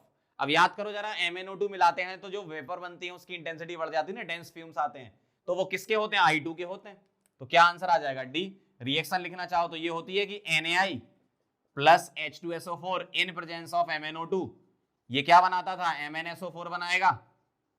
ठीक है, प्लस Na2SO4 बनता था इसमें, और प्लस H2O बनता था, और प्लस क्या आता था, I2, तो इसकी वेपर होती है वायलेट वेपर्स। ठीक है, अगला देखो question number 3, a white solid is first heated with dilute H2SO4, ये डाला, and then concentrated H2SO4, no action was observed. ध्यान करो, अभी मैंने थोड़ी देर पहले आपको समझाया था, मेरे पास सॉल्ट का सॉल्यूशन है, मैंने उसमें डाइल्यूट एसिड डाला, अगर गैस निकल रही है तो वो ग्रुप 1 का है, नहीं निकल रही है तो अब कॉन्सेंट्रेटेड एसिड डालो, अगर फिर गैस निकल रही है तो वो ग्रुप 2 का है, नहीं निकल रही तो ग्रुप 3 का है। तो इन दोनों में कोई एक्शन नहीं हो रहा है, मतलब ग्रुप 3 का एनायन होगा। ग्रुप 3 का एनायन आपको पता है कौन से, सोनू ने पूनम को बॉम्बे में फंसाया, और सोनू मतलब क्या है ये, सल्फेट, तो SO4 2 नेगेटिव, सी आंसर है। डायरेक्ट क्वेश्चन होंगे सीधे, ठीक है।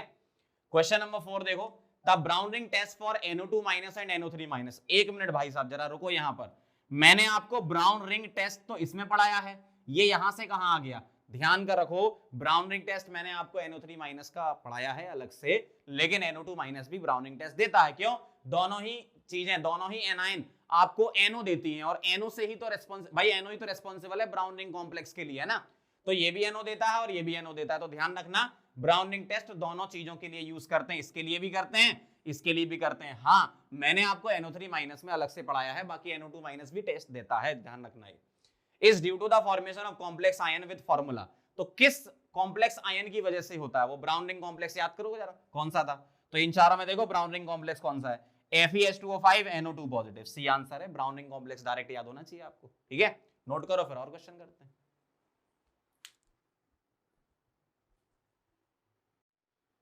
चलो आगे बढ़ते हैं, अगले क्वेश्चन नंबर 5 पे चलते हैं, क्या कह रहे हैं इसमें पढ़ो। विच of the following give canary yellow PPT with ammonium मॉलिब्डेट। बहुत सिंपल सा है, आप जानते ही हो, Br minus SO4 2 minus PO4 3 negative और F नेगेटिव में कौन सा एनायन ये काम करता है, अभी थोड़ी देर पहले तो लिखा है, फॉस्फेट आयन ये काम करता है, क्या बनाता है, अमोनियम फॉस्फोमोलिब्डेट, ठीक है, जो कि कैनरी येलो कलर का होता है। आगे बढ़ते हैं, inorganic salt when treated with concentrated H2SO4 produce oily drops, the probable salts, ठीक, ध्यान से देखना जरा, ऑक्सीडेट जो होता है वो ग्रुप 2 में आता है, सही है, और कॉन्सेंट्रेटेड H2SO4 ग्रुप 2 का रिएजेंट है, तो ये तो आपको CO और CO2 गैस निकालता है, ब्रिस्क एफरवेसेंस होती है इसमें, है ना, तो ये ऑयली ड्रॉप तो करता नहीं है, तो ये गलत है। F माइनस की बात करें तो F माइनस जो है वो ग्रुप 3 का तो है, लेकिन कॉन्सेंट्रेटेड H2SO4 के साथ ये जो F माइनस है मैंने आपको लिखाया था, NaF H2SO4 के साथ क्या करता है, ये बनाता है HF, ठीक है, और HF क्या करता है, जो ग्लास में प्रेजेंट सिलिका है SiO2 उसके साथ मिलकर SiF4 बना लेता है, तो ऑयल ड्रॉप या ग्रीसी टाइप का हो जाता है जो टेस्ट ट्यूब है, तो यही इसका आंसर है बी। NO2 माइनस तो वैसे भी ग्रुप 1 का रिएजेंट है, ग्रुप 1 का रेडिकल है, और ग्रुप 1 का ये है ही नहीं वैसे भी, और ये NO2 क्या देता है, ब्राउन रिंग कलर की गैस देता है, ब्राउन कलर की गैस देता है, ब्राउन रिंग कॉम्प्लेक्स टेस्ट होता है इसका। I माइनस भी ग्रुप 1 का होता है, वो H2SO4 के साथ I2 वायलेट वेपर्स वगैरह देता है ना, और वो भी डाइल्यूट के साथ देता है, सॉरी कॉन्सेंट्रेटेड के साथ देता है I माइनस, है ना। CBI ने टॉक्स पकड़े, मतलब ये वाला, ये सेकंड ग्रुप का हो गया और ये वाला सेकंड ग्रुप का, तो ये I2 देता, वायलेट वेपर देता, और ये क्या देता, COCO2 देता, ठीक है, और ये तो ग्रुप 1 का है तुम्हारा NO2 नेगेटिव, तो ये मैंने वैसे ही हटा दिया, अब बचा था तुम्हारा F नेगेटिव, तो वही आंसर आएगा, सीधी सी बात है।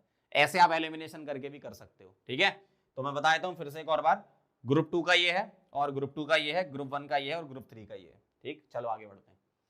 क्वेश्चन नंबर 7 में क्या कह रहे हैं, A प्लस KMnO4 H2SO4 के साथ कलरलेस सॉल्यूशन दे रहा है, तो ए में भी क्या क्या हो सकता है, अभी आप याद करो, मैंने आपको जब इसका टेस्ट बता रहा था मैं, तब मैंने आपके सामने कुछ दो गैसेस और लिखी थी, H2S और NO2, मैंने बोला था कि याद रखना, अब इतना तो मैं थोड़ी याद होगा, पीछे जाके देखो SO3 2 माइनस पर, वहां के कंफर्मेटरी टेस्ट में मिलेगा।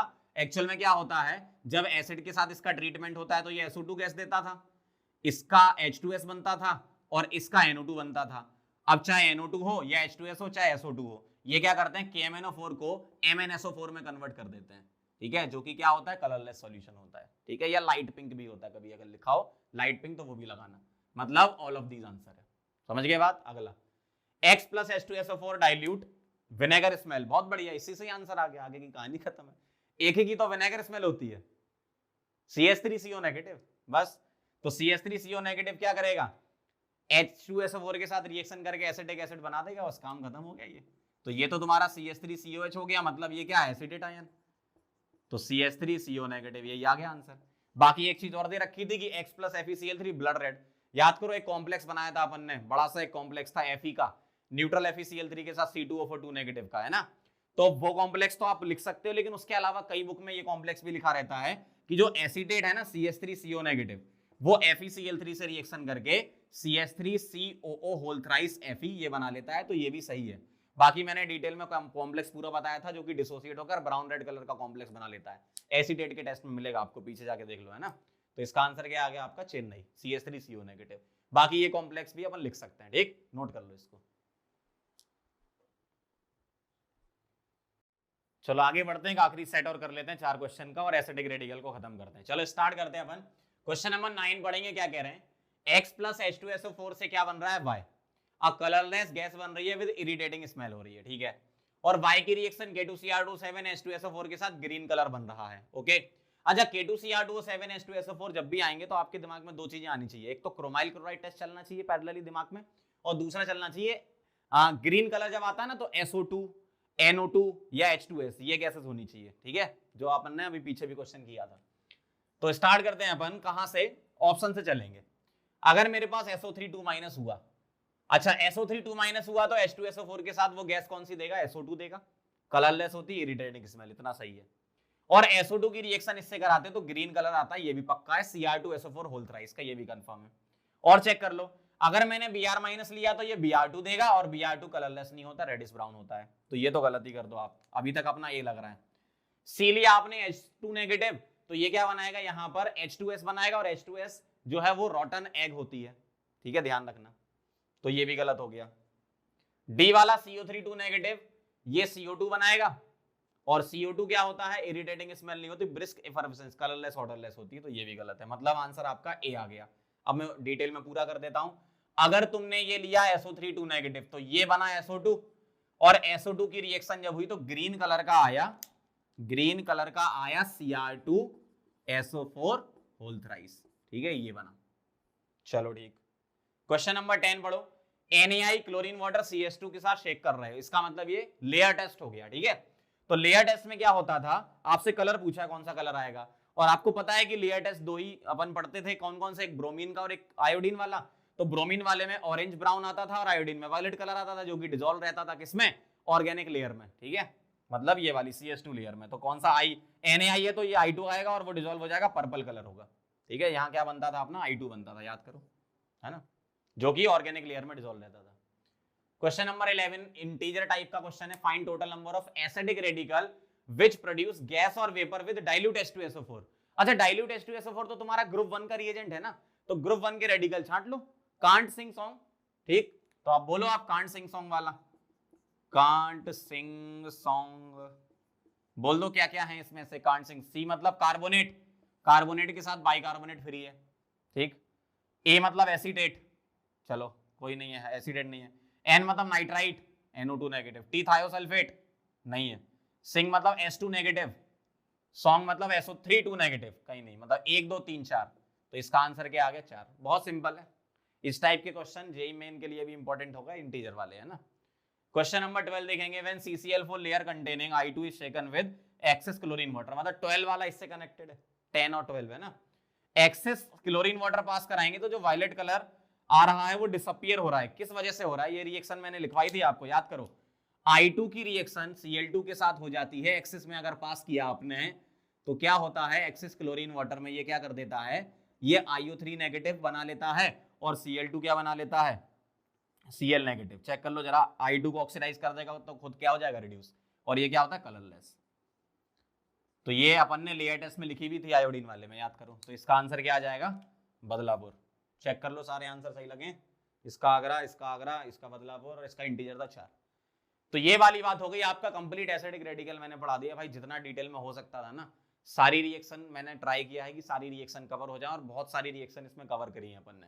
तो एसिडिक रेडिकल में जितना मैंने पढ़ाया, सबसे पहला काम है कि आप उतना पढ़ो, उसके बाद किसी और बुक पे जाना, और यूजुअली बुक में आसानी से आपको ये सब चीजें मिलेंगी भी नहीं, है ना। तो मैंने पूरा तरीके से सीक्वेंस रियली पढ़ा है, पूरा सीक्वेंस से पढ़ा है, ग्रुप 1 ग्रुप 2 ग्रुप 3 क्या रेडिकल होते हैं उसको याद करने की ट्रिक बताइए आपको, उसके बाद फिर प्रीलिम्स टेस्ट क्या होते हैं, उसके कंफर्मेटरी टेस्ट क्या होते हैं, तो इतनी सारी रिएक्शन है आपकी, ठीक है। अच्छे से इसके प्रॉपर नोट्स बनाओ, और वीडियो हफ्ते में 3 बार देखो, सबसे बढ़िया, तो आपको याद हो जाएगा ये 1-2 महीने के अंदर सारी चीजें, ठीक है। तो फटाफट से इसको नोट करो, अपन फिर बढ़ेंगे बेसिक रेडिकल की तरफ, नोट कर लो इसको।